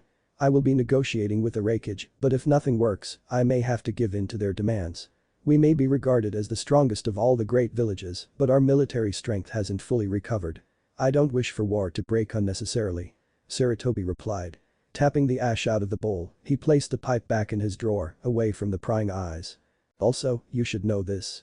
There's a new mercenary group whose name has been popping up a lot over the elemental nations. They go by the name of Akatsuki. I personally deem them dangerous cause almost all the members are Rouge Ninja who are classified as S rank in the bingo book. I don't know the group's motive yet. But I'm looking into them more. Currently, they have been taking minor missions across Tsuchi no Kuni. As of now, I don't see them setting their sights on Konoha, but that may change in the future. So, just be on alert. Jiraiya informed. Sarutobi nodded and was about to dive into his paperwork when he heard Jiraiya's voice again. You know, when I said that you shouldn't let him stay with the Uchiha, it was just an opinion. If Naruto so eagerly wishes, you shouldn't deny his request. He's already carrying a huge burden for this village, granting that wish of his is the least you could do. And you very well know you can take that decision alone. You don't necessarily need to consult the council for this matter. His eyes are a proof of his Uchiha heritage. Anyway, I will be keeping an eye on Naruto, so if Yugaku or anyone else from that clan tries to harm him in any way, they'll need to face me first, Jiraiya chipped in, before jumping out of the window beside the Hokage's desk. Hiruzen chuckled softly on hearing that last line and eventually got back to his work. Chapter 6. Calm before the storm. Currently sitting in a traditional formal way, known as Seiza, Naruto felt a little awkward among the elders of the Uchiha clan. It had been 3 days since the Uchiha clan was made aware of Naruto's Sharingan. The fact that a young kid of age 7 with an unknown heritage had awakened a fully matured Sharingan had made quite the ruckus within the council of the clan. Nonetheless, Fugaku had managed to sway the council in his favor of allowing Naruto to be officially integrated into the Uchiha clan. Fugaku's main argument being the fact that Naruto's Sharingan must be exceptionally strong and unique for him to awaken a fully matured Dijutsu and that he would be detrimental in their plans moving forward. Based on Naruto's prowess and Dijutsu, some of the elders even went so far as to consider Naruto as the reincarnation of their ancestor, Indra Otsutsuki. The information regarding the founder of their clan has been a well-kept secret that was only known to the elders of the council and the leader of the clan. The legendary tales of their ancestor, Indra Otsutsuki, the elder son of the Rakuto Sennin, was quite the story among these select few men. It was also among the many facts that the Uchiha clan considered themselves far above the other clans and regarded themselves to be the rightful leaders of Konohagakure no Seido. While Fugaku was doubtful of such an outrageous claim, he couldn't deny that Naruto was indeed special. To his knowledge, Naruto was the first shinobi in Konoha to have been born with 2 Kekkei Genkai. Currently, 3 elders, Fugaku, Mikoto and Naruto, were sitting in the basement of the Nara shrine in front of the Uchiha stone tablet. A Miyamari is a ritual that has been followed by the members of the Uchiha clan since their founding era. After the first month of a baby's life on Earth, the family takes him or her to a local shrine to show their new baby to the gods. The baby is dressed up with formal dress gifted from the mother's family, and a grandmother holds the baby to go to a shrine. The shrine offers a prayer wishing happiness and good health for the baby, along with bringing good fortune to the clan. Since Naruto's heritage was still unknown, Mikoto had insisted Fugaku for her to carry out this ritual for Naruto to welcome him into the clan. Naruto-kun, do you accept to uphold the honor of the Uchiha clan and support the clan in any given situation?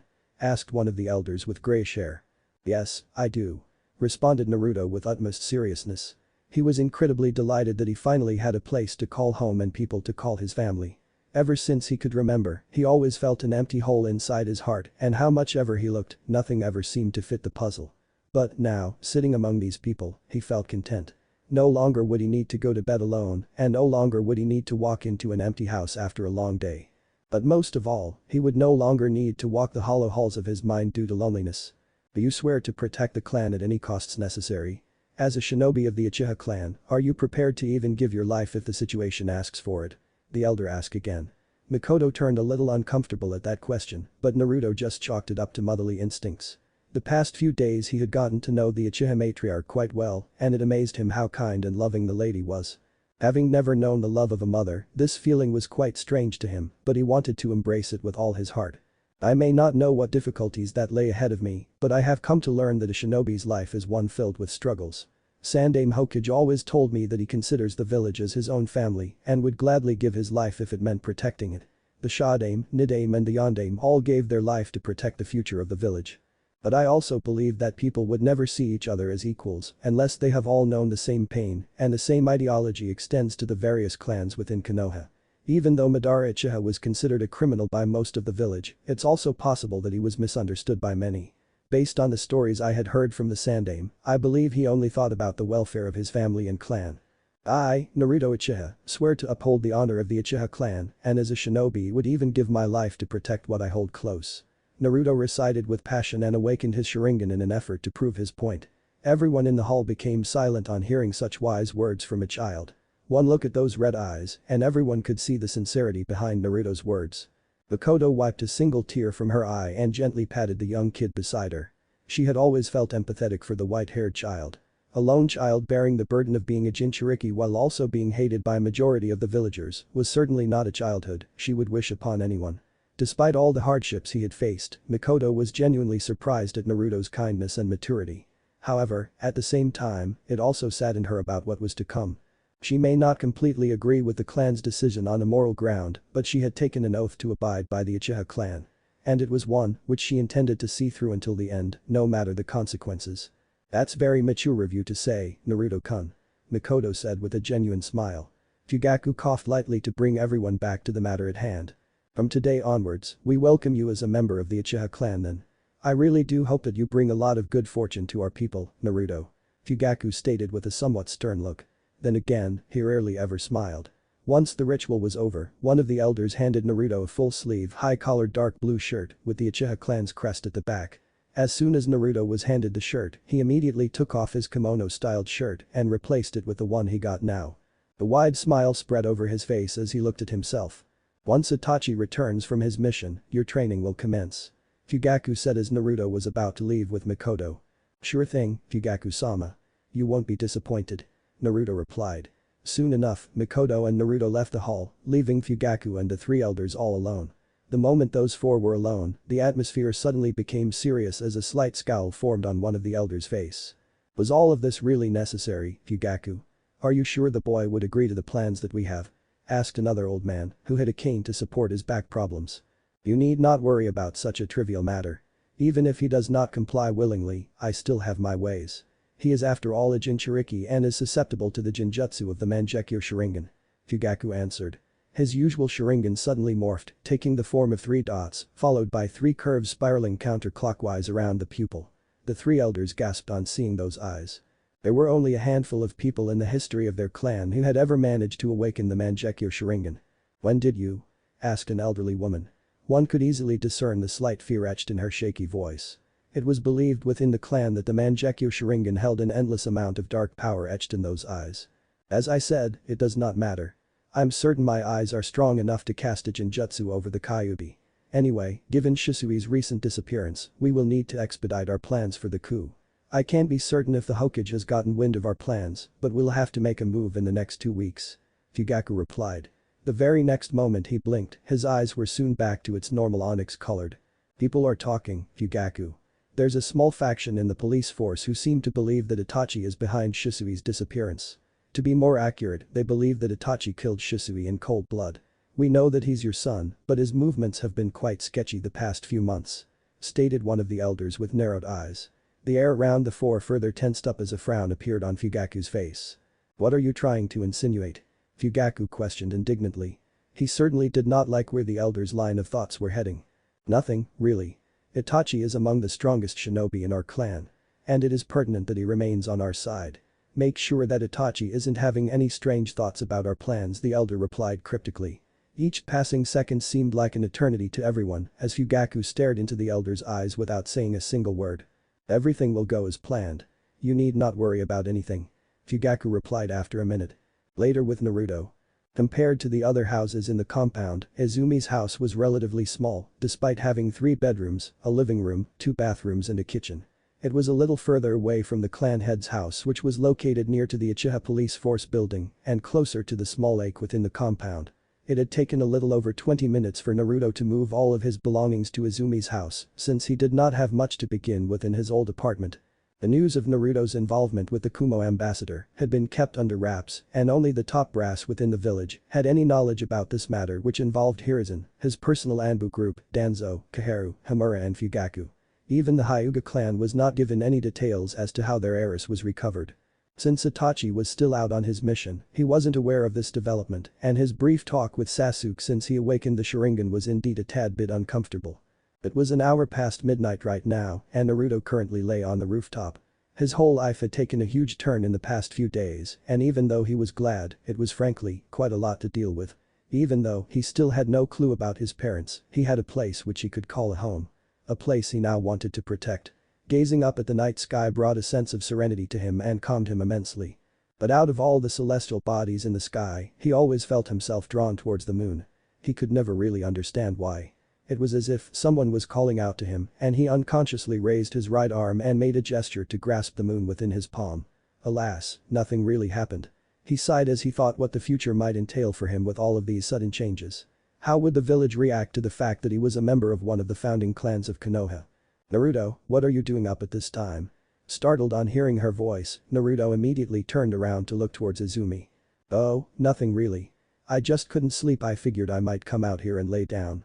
Naruto replied with a sheepish smile. That was another thing which had begun to confuse him a little. Ever since meeting Izumi, he found himself smiling a lot more than usual. Izumi simply giggled on hearing his response. Is that so? Then you could have come to me, silly. I would have kept you company. She said and walked ahead to sit beside him. As the seconds slowly ticked away, the two became silent as they embraced the quietness and beauty of the billions of stars glowing above the horizon. Despite the silence, none of them felt awkward and they simply enjoyed each other's company. The calm wind flowing on the roof often made Izumi shiver a little. She wrapped herself around in the small blanket she brought with herself and breathed a sigh of relief. From time to time, she discreetly glanced towards Naruto and still found it hard to believe that he had saved her from potentially dying.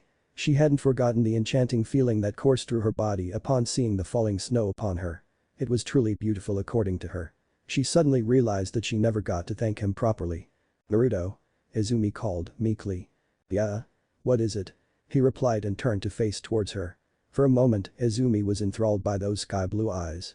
She blinked suddenly as she realized the strange thoughts that were beginning to creep into her mind. I wanted to thank you for saving me the other night. I know it must not have been easy to kill someone at such a young age. I will always be grateful that you gave me another chance to live this life. Izumi said, in barely a whisper.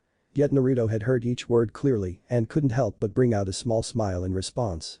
You are someone I consider close to me, Izumi. I don't have many such people and I would do whatever is necessary to keep those close to me alive.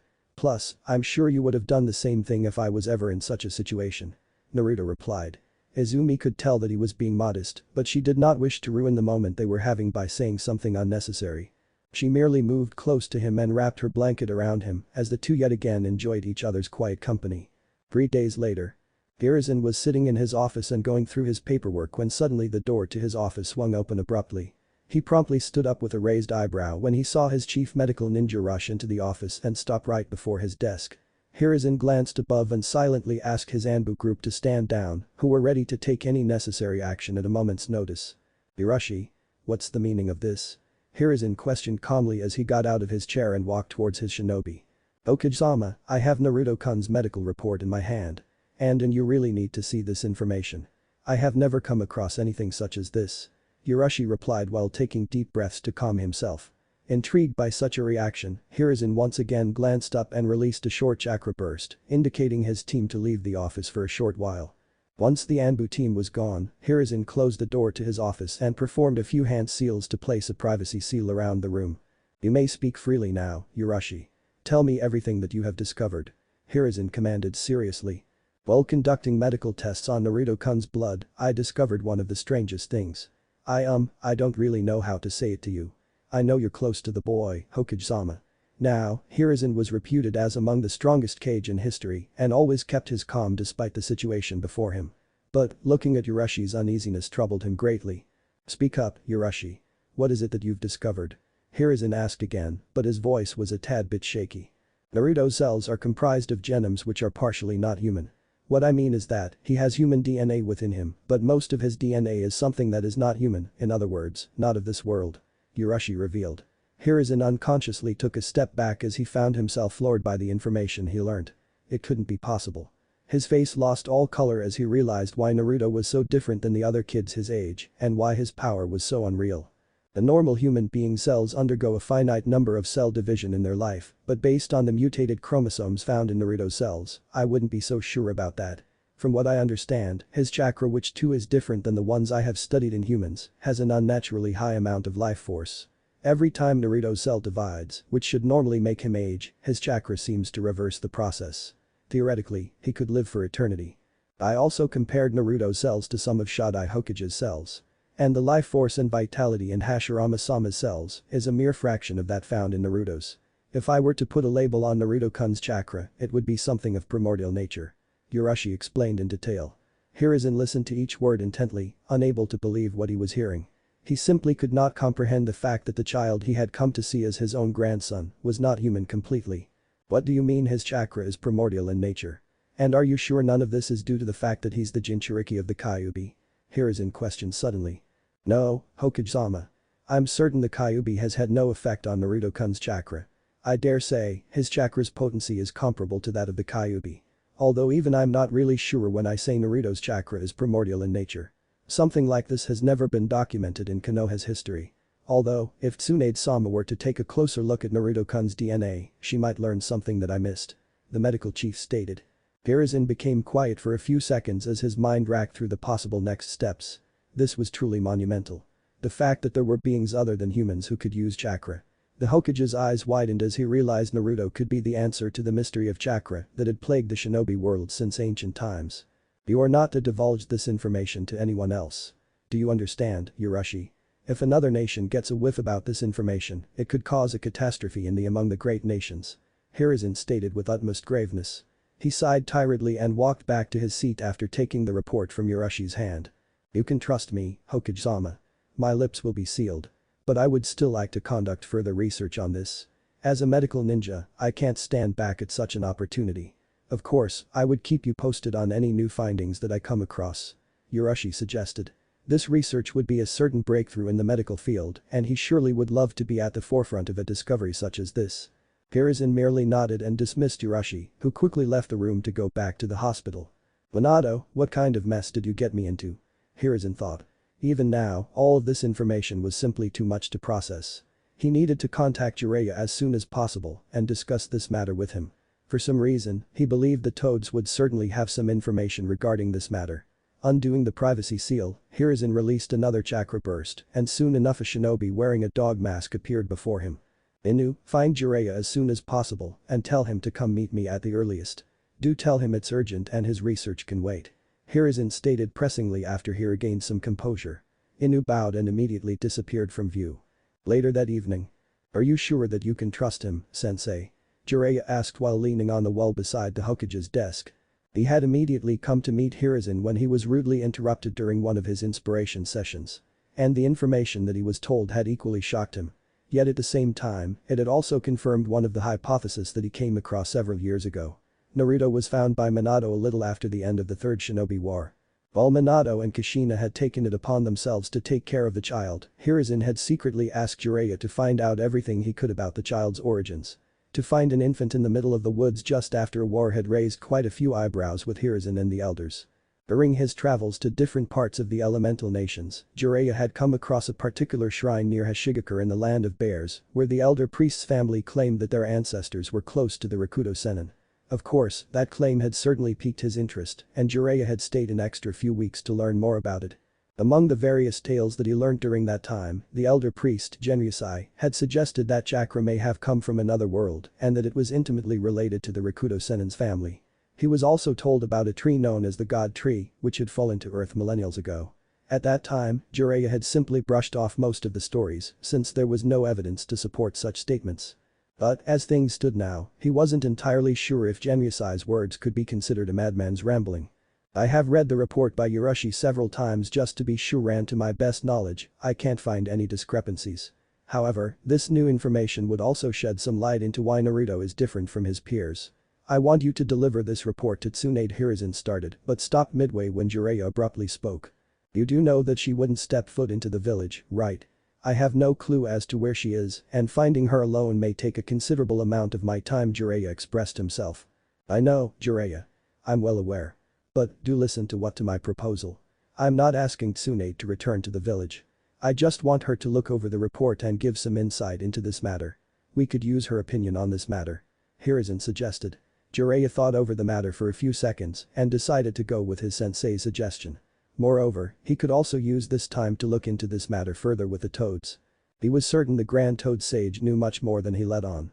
That sounds doable. I will let you know when I find her, sensei. But, again, don't keep your hopes too high about her cooperating with us. Jiraiya replied casually as he walked closer to the window. Without any further words, he jumped out and made his way out of Konoha. Once Jiraiya left the office, Hiruzen tiredly slumped in his chair. The weight of what he learned today was certainly immense. He sighed, and it was times like these that he wished his wife was still alive. Just as he closed his eyes to take a breather, the doors to his office opened yet again, and Danzo walked in. And from the looks on his face, Hiruzen knew what the topic of the discussion was going to be. A few seconds later, once Itachi also made his presence known inside the office, Hiruzen made a few hand seals and erected a barrier around the room. Itachi, what news do you have about the plans of the Uchiha clan? Hiruzen asked. It's not good, Hokage-sama. The clan council have decided to commence the plans prematurely due to Shisui's sudden death. Itachi stated with a straight face. Despite knowing the truth behind Shisui's death, he could not act on that matter. Shisui's dying wish was for him to protect the peace and future of the village. Hiruzen, I recommend that we take immediate action against the Uchiha clan. No one clan is greater than the other in Konohagakure. The village always comes before everything else. If mine and your Anbu teams plan a surprise attack on the Uchiha, the matter will be resolved in short time. Danzo suggested firmly. Watch what you speak, Danzo. The Uchiha clan have been our comrade for a long time and don't speak such words before Itachi. I'm sure we can come to an understanding with the Uchiha clan through words. I wouldn't wish to eradicate them completely. Hiruzen reprimanded. Danzo gritted his teeth slightly at being shut down again. He was a firm believer that the village came before everything else and should be the top priority, and one should go to any lengths necessary to maintain the village's power in the shinobi world. Danzo abhorred Hiruzen's kind heart and believed his ineptness would eventually lead to Konoha's downfall. Itachi, will it be possible for you to buy me some more time? I will meet with Fugaku and see if I can change his views about the village. Hiruzen requested tiredly.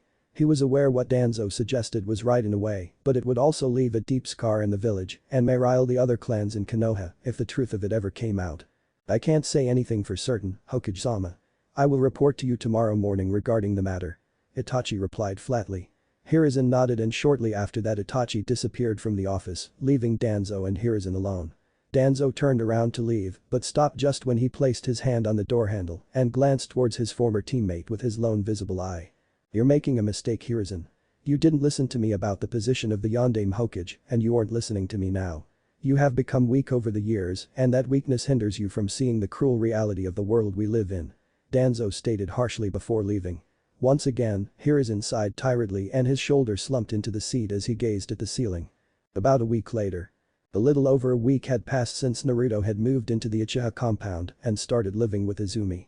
By now, the entire populace of Konoha had become aware of this development and most of them were greatly surprised to learn that the kid labeled as the demon was part of such a prestigious clan.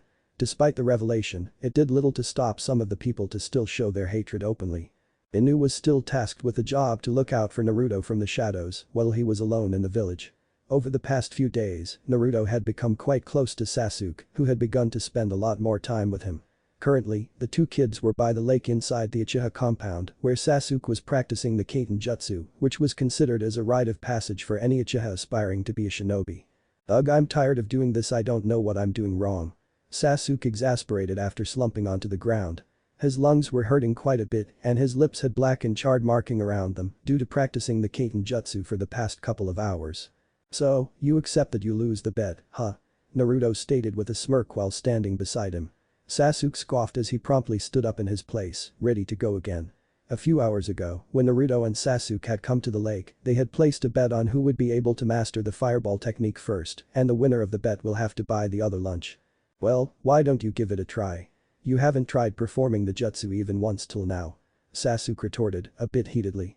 Yet again, Naruto simply smirked and turned to face towards the lake. Taking a deep breath, he called out the name of the jutsu. "Kaiten Gakakyu no Jutsu." Naruto breathed out a large ball of fire from his mouth onto the lake. The intense heat of the fire was hot enough to make the lake start evaporating immediately. A few seconds later, Naruto ended the jutsu and glanced towards Sasuke, who appeared to have an irked look. "HMPHH, whatever, loser." Sasuke whispered under his breath as he folded his arms over his chest. He may not show it, but Sasuke was greatly peeved by the fact that Naruto hadn't performed any hand seals to execute the jutsu. But ever since he learned that Naruto had awakened two Kekkei Genkai, one of them being a fully matured Sharingan, he had grown accustomed to not being surprised anymore. "I really don't understand why you insist on calling me a loser. I'm anything but that." For a brief moment, Naruto flashed his Sharingan to prove his point and he snickered on seeing how mad Sasuke was getting with each passing second. "You never cease to surprise me, Naruto," came a voice from behind them. Upon turning around, both were surprised to see Itachi standing behind them. "Nai-san, when did you return from your mission?" Sasuke asked immediately and rushed towards him. Itachi patted his younger brother a few times on his head and crouched to look at him in the eyes. "I returned last night and had stayed over at the headquarters. You have improved a little than before." "It's good to see that," Itachi stated with a small smile. Sasuke beamed with delight on hearing his brother praise his progress. He had been working on that jutsu relentlessly the past week and had managed to get the basics down quite well. Itachi then turned his attention towards Naruto, who was quietly standing behind. "I certainly did not suspect that you have Uchiha blood in you, Naruto. Let me see those eyes again," Itachi requested upon walking closer to the white-haired kid. Naruto nodded, and his warm blue eyes instantly morphed into the blood-red Sharingan with 3 tomos. Itachi gave no outward reaction, but even now he was pleasantly surprised to see a fully matured Sharingan in Naruto's eyes. After training him the last few months, Itachi had realized that Naruto was leagues above all of his peers and several shinobi for that matter, but this new development was certainly against his wildest imagination. "What about Hyutin?" Itachi asked curiously. Naruto giggled a little on finding Itachi so curious. This was the first time Naruto had seen him questioning him so intently. Nevertheless, Naruto opened his palm and suddenly a white butterfly materialized on it, made entirely of ice. Both Sasuke and Itachi were fascinated on seeing the small insect. The very next second, the butterfly flapped its wings and flew into air and circled around them. But out of the two, Itachi was more surprised by the fine detail of the insect, which also indicated the extent of shape manipulation Naruto had. "That's quite a feat, Naruto. You should certainly hone your skills with these two Kekkei Genkai," Itachi stated frankly with a bit of awe. "Let's have a little spar. You two against me. I have some time to spare before I need to get back to work," Itachi suggested. Sasuke immediately grew excited on the prospect of sparring with his brother. He was aware that Itachi was considered among the strongest shinobi in the village and wished to see how he fared against a seasoned shinobi. "Let's do it, Nai-san. You'll be in for a surprise," Sasuke commented cockily. Naruto simply nodded, also interested to see how he would fare against an Anbu captain. A short while later, Naruto and Sasuke stood on one side of the ground, while Itachi on the other. Both Sasuke and Naruto settled into the traditional taijutsu stance of the Uchiha clan as they readied themselves. Itachi keenly stared at the two as he calmly stood in his place. With an unknown call, both the young kids rushed towards Itachi with an impressive speed. While Naruto sped through the left, Sasuke was on the right. As soon as the two neared Itachi, Naruto attempted a punch to his head, while Sasuke aimed a kick to his kneecap. However, Itachi swiftly dodged both the attacks and backflipped to gain some distance.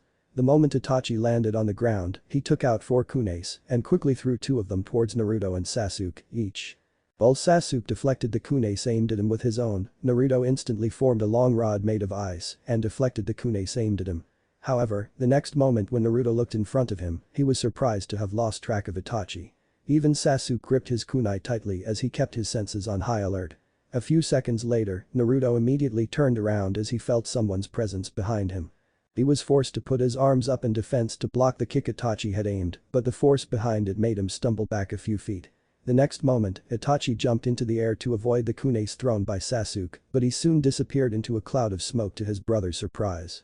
Another Itachi then popped up behind Sasuke and attempted to swat his legs. However, Sasuke smirked, having anticipated that move, and jumped into the air to give a roundhouse kick to Itachi.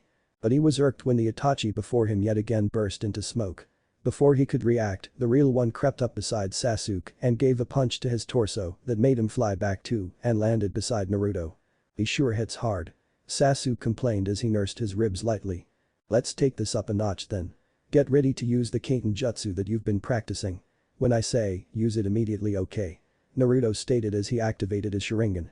There was a smile on both the young Uchiha's face as both were enjoying the sparring session.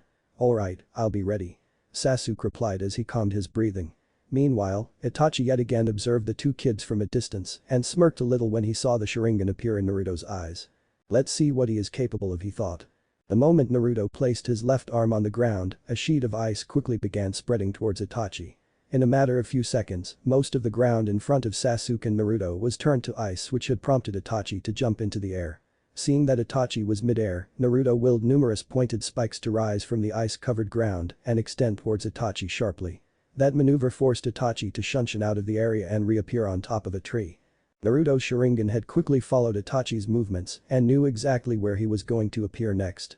"Sasuke, to our right, on top of the tallest tree. Do it quick," Naruto urged promptly. Sasuke quickly went through the hand signs and spewed a medium-sized fireball towards Itachi's current location. However, before the two could celebrate their victory, two more Itachi appeared from the ground behind Naruto and Sasuke and placed a kunai to their throat. "Yield," stated both of Itachi's clones monotonously. A few seconds later, the real Itachi appeared out of woods and walked towards the two kids with a slight smile on his face. He was amazed how well his brother had improved in the short few weeks Sasuke had trained. He was certain that Sasuke's aptitude in the shinobi arts would only increase in the times to come. But what shocked him most was Naruto's control over Hyutin. To put it simply, it was absolutely flawless. Moreover, Naruto's use of the Sharingan seemed to be quite decent too, given the fact that he didn't have any prior training. "I'm impressed, you two. Both of you showed excellent teamwork and good skills for your age," Itachi commented as he now stood in front of the two kids. Itachi's clones then disappeared, making Naruto and Sasuke stand at ease. "That was amazing, Nai-san. But I'm sure I will definitely defeat you in battle at some point. Just wait and watch," Sasuke stated confidently. He was ecstatic because he knew his skills had definitely improved over the course of past weeks, and given enough time and training, he should be able to defeat Itachi with ease. Yet, at the same time, he was greatly surprised by Naruto's skills. It was hard for him to grasp the fact that both Naruto and he were of the same age, despite the vast gap in their skills. "But you hadn't used anywhere close to your true power, huh?" Naruto questioned as he dusted himself off a bit. From the sounds of it, Itachi quirked an eyebrow at Naruto's dismay. "You're correct in your assumptions, Naruto. While you two are certainly strong in your own right, your current strength did not warrant me to go all out. Both of you have the potential to grow stronger than anyone else around, and you shouldn't let trivial thoughts such as that bother you," Itachi replied, putting Naruto's mind at ease. "Thanks, Itachi. I appreciate your effort," Naruto replied gratefully. He was amazed by the fact that Itachi always knew the words needed to improve his state of mind. He really was grateful to have a friend like him. A few minutes later, Naruto and Sasuke concluded their training for the day and walked back to their houses, hoping to get some rest and dinner. Once the two were out of sight, all shred of emotion washed off Itachi's face and an empty look developed in his eyes. He truly wished he didn't have to continue forward with what he would be doing tonight. But he had already resolved himself. The true shinobi does not seek fame or glory. He does not look for acceptance in others. But, he's one who protects from the shadows, even if his fate is to be hated by all. That was the last thought that crossed Itachi's mind before another person appeared beside him out of thin air. "Are you ready, Itachi?" "It's time," stated the man in a somewhat deep voice. Itachi merely nodded. He took out his Anbu mask from the pouch and placed it on his face. The only thing visible on the faces of two men standing near the lake was the blood-red eyes that glowed within their masks. "Tonight, the Uchiha clan shall meet its end," stated the man with the orange spiral mask. Chapter 7. Crack in the Great Tree. The sun had just set sail below the horizon, and the village hidden in the leaves was blanketed by a warm sky which radiated a mix of orange and red color. Most of the civilians had retorted back to the comfort of their homes. The only people still in the streets were the shinobi patrolling the village and a few shop owners who were just about closing up. As per their bet, Sasuke had accompanied Naruto to Ichiraku Ramen after their training session. And judging from the grumpy expression on Sasuke's face, it was suffice to say what he thought about the food. "I still can't believe that you don't like ramen. It's my favorite food. How can you like it?" Naruto asked with wide eyes and a satisfied tummy. Sasuke merely grunted in response. "HMPH ramen is not my first choice of food. And I don't need to like everything that you do," Sasuke replied. "Plus, that thing is just plain bad," Sasuke added, almost gagging at the aftertaste of ramen. Naruto couldn't help but laugh at the look on Sasuke's face. Right at this moment, he felt completely at peace and he couldn't be more thankful for everything he had. However short his life may have been until now, for majority of it all he had known was loneliness and things were slowly starting to get better. "What are you smiling about, loser?" Sasuke questioned when he noticed the faint smile on Naruto's face. "Oh. Nothing really," Naruto replied urgently upon being caught off guard. "Well, I'm going to head to Sandame Jiji's house for the evening. I will see you tomorrow for training," Naruto asked once the two reached a crossroad. "Yeah, sure. No problem," Sasuke replied with a shrug of his shoulders. He always found himself a little surprised that Naruto was so close to the Hokage. But as usual, he chalked it to the fact that the Hokage had been looking after Naruto since his birth. Waving goodbye, Naruto promptly turned left and briskly walked towards the Sarutobi compound, excited to spend the rest of the evening with Hiruzen. Spending time with the Sandame after his training sessions had become a sort of ritual for Naruto ever since he began learning the arts of shinobi. However, unknown to him, a group of masked shinobi were discreetly following him from the shadows, keeping track of his every movement. A few minutes later, once Naruto turned towards an empty street, he suddenly became alarmed. But, before he could even react, he found himself surrounded by 6 shinobi, all of whom were wearing plain white masks. "Naruto Uchiha, our master wishes to have a word with you," stated one of them monotonously. Naruto's body stiffened in his place. He could not sense anything from the group of shinobi surrounding him, which was quite strange. He narrowed his eyes as he carefully looked around himself. "I don't know who you people are. You certainly are not a regular Anbu since your masks don't match them. And who is this master of yours?" Naruto questioned skeptically. He carefully placed his hand in his kunai holster to keep himself ready. Still, he doubted if he could take on 6 highly trained shinobi all on his own. "Resistance is futile, Naruto Uchiha. We have been keeping watch on you since the beginning and are aware of your abilities. All of your abilities. It's in your best interest to come with us willingly," stated a bulky man with slick black hair who took a single step towards Naruto. Yet again, Naruto found himself scrutinizing the man for his choice of words. What did he mean by all of my abilities? As soon as the masked Anbu took another step towards his target, Naruto instinctively released a wave of chakra, thereby covering the surrounding area and ice immediately. However, the 6 Anbu, having predicted the attack, maneuvered themselves into the air in the blink of an eye and threw a barrage of kunai and shuriken towards the white-haired boy. Their objective was to retrieve the Kyuubi Jinchuriki either alive or dead. Naruto promptly activated his Sharingan and calculated the trajectory of each of the projectiles thrown at him. And with impressive agility, managed to escape the attack unscathed. Once Naruto landed a few hundred meters away, he had to immediately duck down to evade a katana, and before the assailant could react, Naruto formed a pointed rod made out of ice and thrusted it into the man's chest. As the man's lifeless body fell on the ground, Naruto had to yet again jump out of the way as 4 more shinobi closed in on him. That surprise attack won't work again, Naruto thought calculatingly. Placing his palms together, Naruto gathered a large amount of chakra around himself, and the next second there were numerous pointed ice rods flying in every direction at an alarming speed. While 3 of the Anbu managed to escape without any harm, 2 of them were hit in the vital spots and dropped dead immediately. The moment Naruto ended his jutsu, he looked around himself cautiously. Although, the next moment, another Anbu jumped out of the ground behind him and lunged towards him. Naruto barely managed to turn around and swat away the attacker's arm when the other 2 masked shinobi arrived behind him and impaled a sword through his left calf. "Ah!" screamed Naruto as he buckled down on the ground in immense pain. "We advised you to come with us willingly. You should have heeded to our warning, Uchiha," stated that same bulky man stoically before he hit Naruto on the back of his neck. "Pathetic, human." Those were the last words Naruto heard before he fell unconscious. "Shin, carry him. We need to get back to Danzo-sama quickly." A tall pale boy nodded and moved towards the unconscious boy and placed Naruto on his shoulders. The next second, the 3 Anbu disappeared from view and headed straight to their base of operation. Naruto groggily opened his eyes as the memories of the past few minutes registered in his mind properly. A look of panic spread over his face, and he urgently looked at his left leg to see that the wound caused by the katana had already healed. Upon looking around, he finally noticed the surrounding or the lack of it. Naruto sat in a large dark area with water up to his ankle.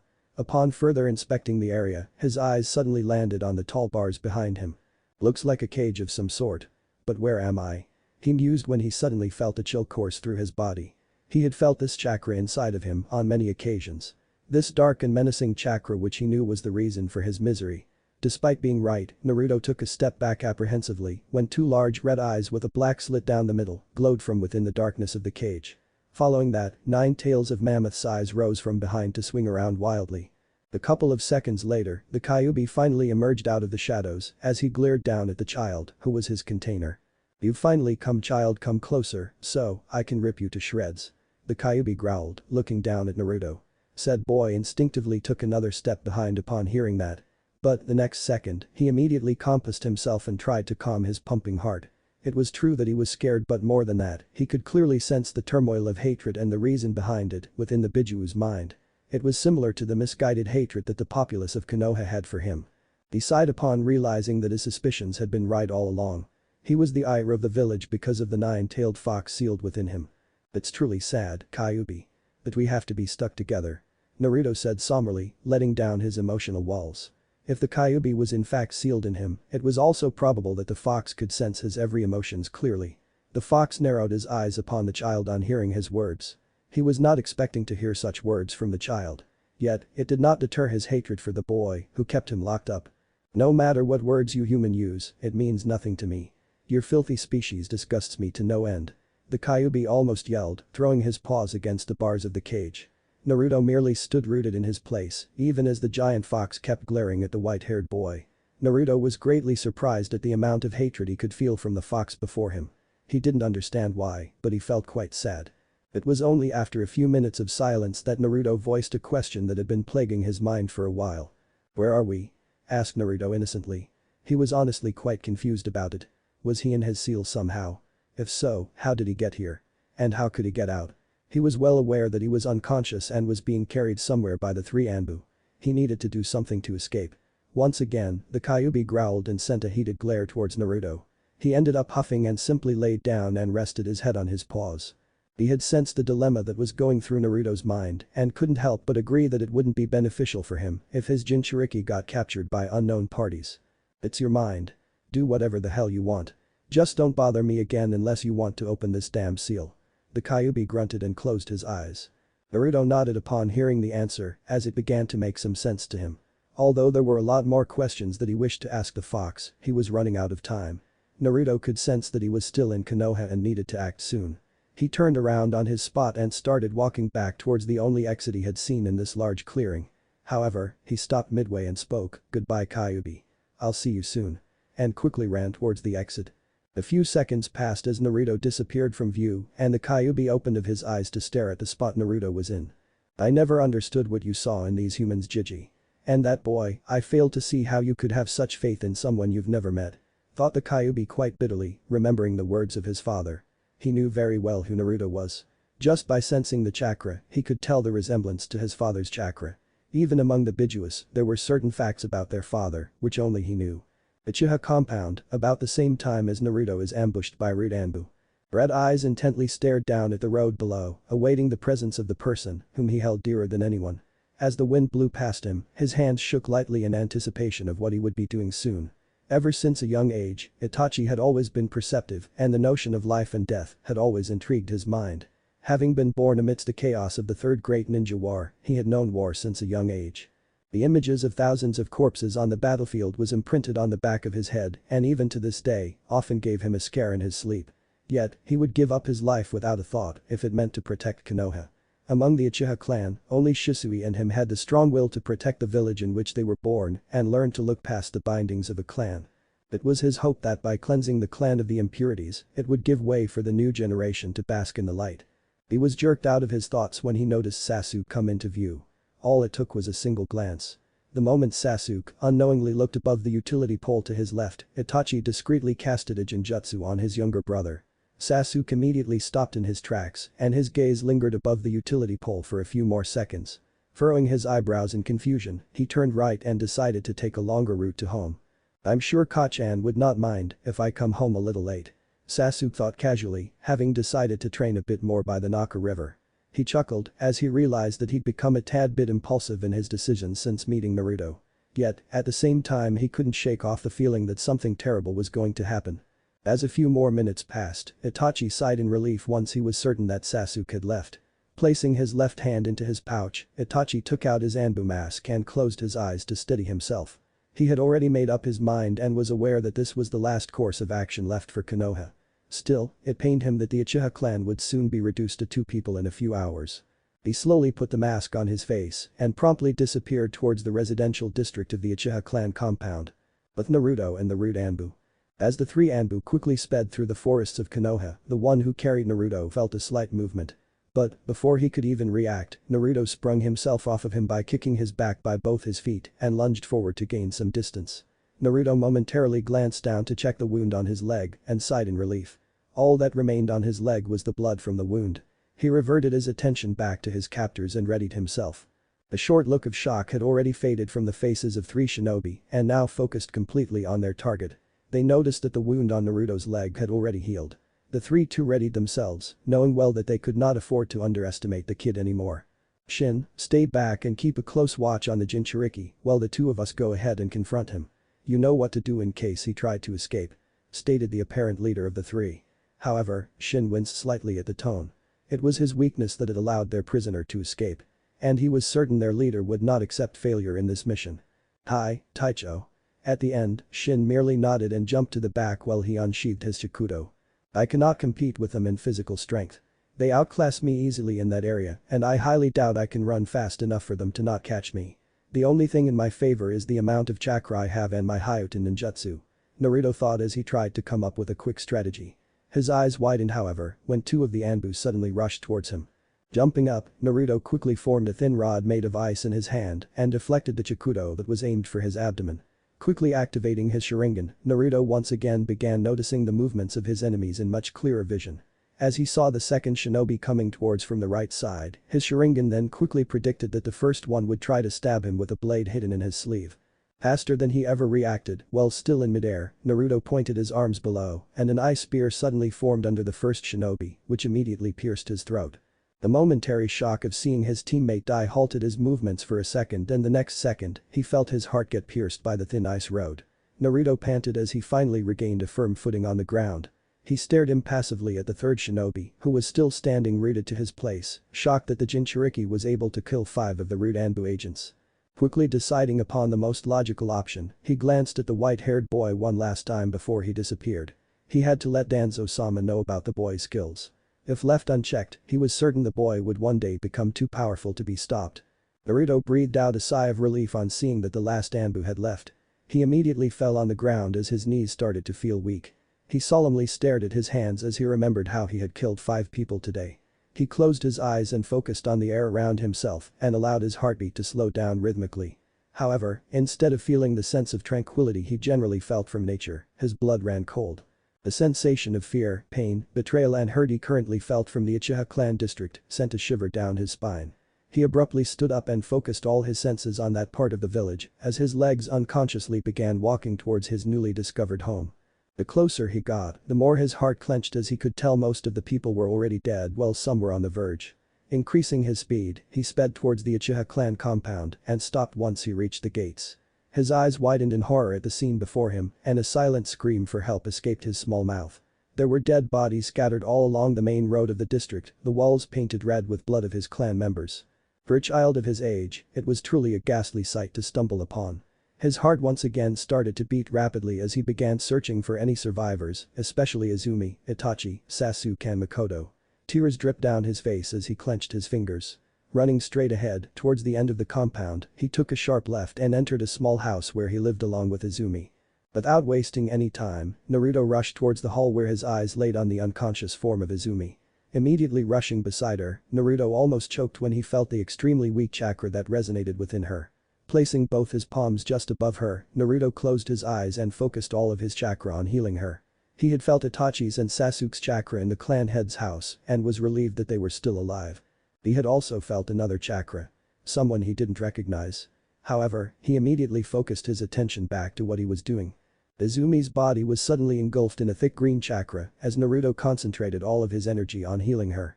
He did not want to lose her, no, he could not lose her, not as long as he was alive. He grunted slightly in pain as he had never converted so much of his chakra into healing chakra at once.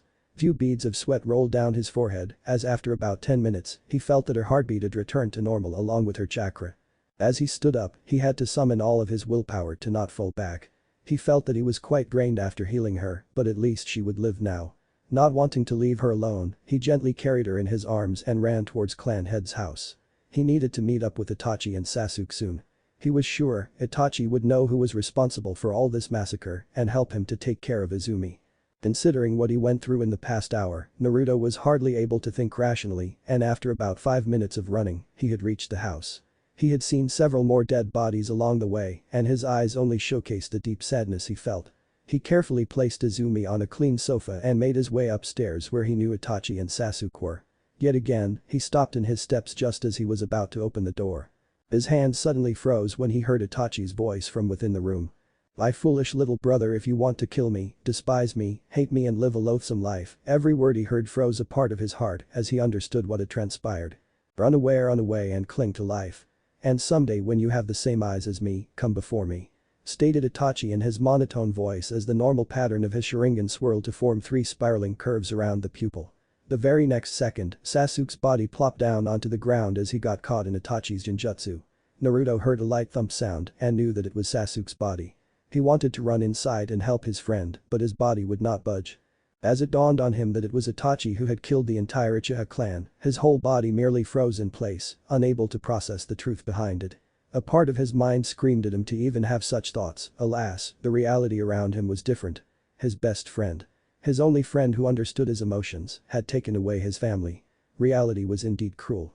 He didn't know what to believe anymore. The images of all the dead people kept replaying itself in his mind and his eyes widened with a morbid look as he saw Itachi kill all the members one by one. Anyone please. It's not true. No. Naruto screamed in his mind. How much ever he tried, he could not stop the flow of those memories. Suddenly, he felt his own weight pulling him down and the last thing he remembered before hitting the ground was a pair of Sharingan eyes with strange pattern. About 10 minutes later. Itachi stood on the roof of an abandoned building at the furthest end of the Uchiha compound, close to the village walls. His heart was still racing from the events of the past half an hour, coupled with the heavy guilt that weighed on his mind, made his hand tremble lightly. But he tried to calm himself through sheer willpower as he tried to gather his thoughts. He slowly removed his mask and kept it inside his pouch. He was certain he wouldn't be needing it anymore. Before he could think of anything further, he saw a swirling vortex appear before his eyes as a man, slightly taller than Itachi adorning a spiraling orange mask. "So, it's over, huh?" asked the man in his deep voice. The single red eye that glowed through the hole of his mask was clear indication that the man was an Uchiha. Itachi nodded, signifying his answer. "Very well, we should leave immediately for the Akatsuki's base of operations. I'm sure the leader of the group would appreciate someone of your skills," stated the man, with no hint of emotion in his voice. Itachi knew the man before him was an extremely powerful shinobi and would someday grow up to be a threat to Konoha. It was solely for that reason he had decided to join Akatsuki. It would be much easier to keep tabs on the threats involving Konoha. "You should leave ahead of me. I still need to clear out the details of the missions with the higher-ups before I can leave," Itachi stated. The man simply nodded and his body swirled into the same vortex through which he had appeared.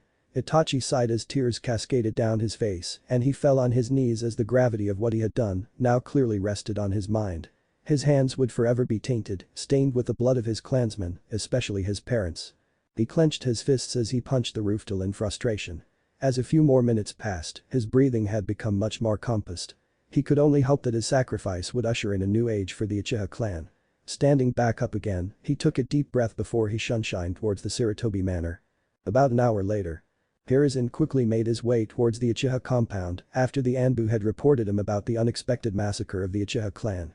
While he easily feigned surprise upon hearing the news, he could help but feel immense sadness regarding near extinction of the Uchiha. Another reason that worried him a great deal was Naruto's presence in the Uchiha compound. He had become suspicious when the boy hadn't come to meet him in the evening. Generally, he would not worry about such trivial matters, but the fact that Itachi had found him in a battered state had only seemed to make the aged worry more. Once he reached the Uchiha clan's district, he noticed that the place was already swarming with dozen teams of Anbu, searching for any survivors amongst the dead. As his wizened gaze looked at the surrounding, he felt yet another pain in his heart. He truly did not wish for a solution such as this.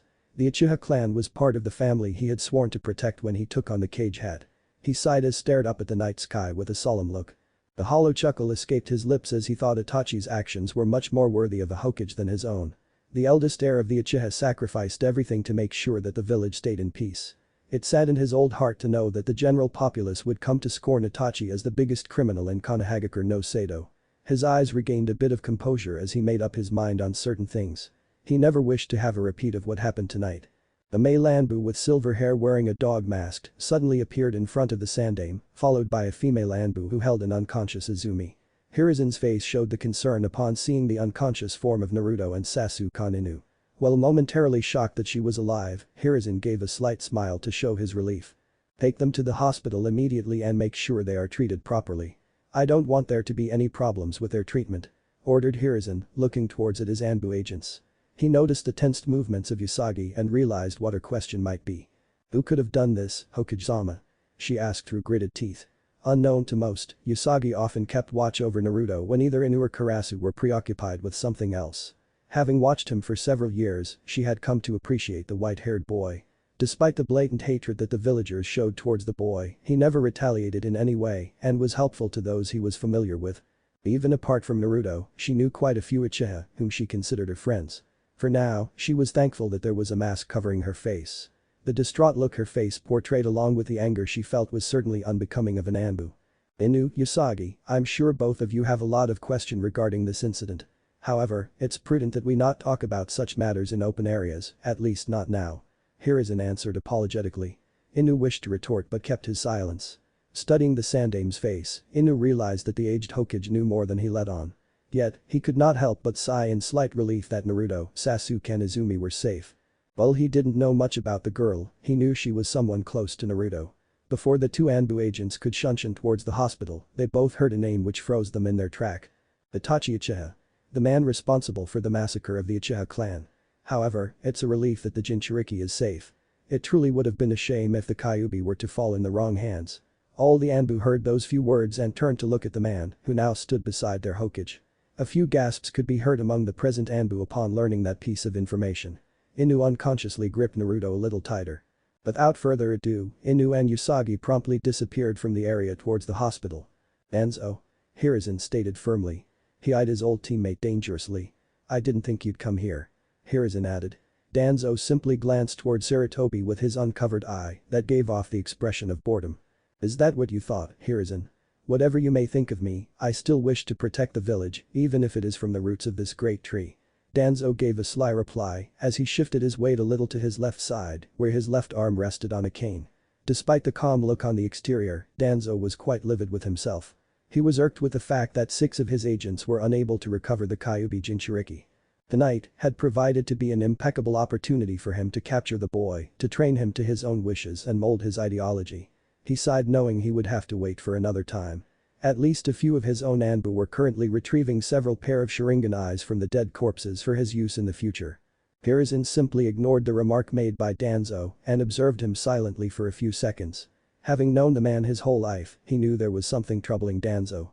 He cleared his throat to get Danzo's attention and decided to speak his mind. He could not allow Danzo to have much free reign in the village much longer. Danzo, you're effectively removed from your position as second in command of Konoha and denied from having a seat in the council. Hirizen stated calmly and raised his hand to stop any retorts from his teammate. I do not wish to hear anything. Tonight was a tragedy that never should have happened.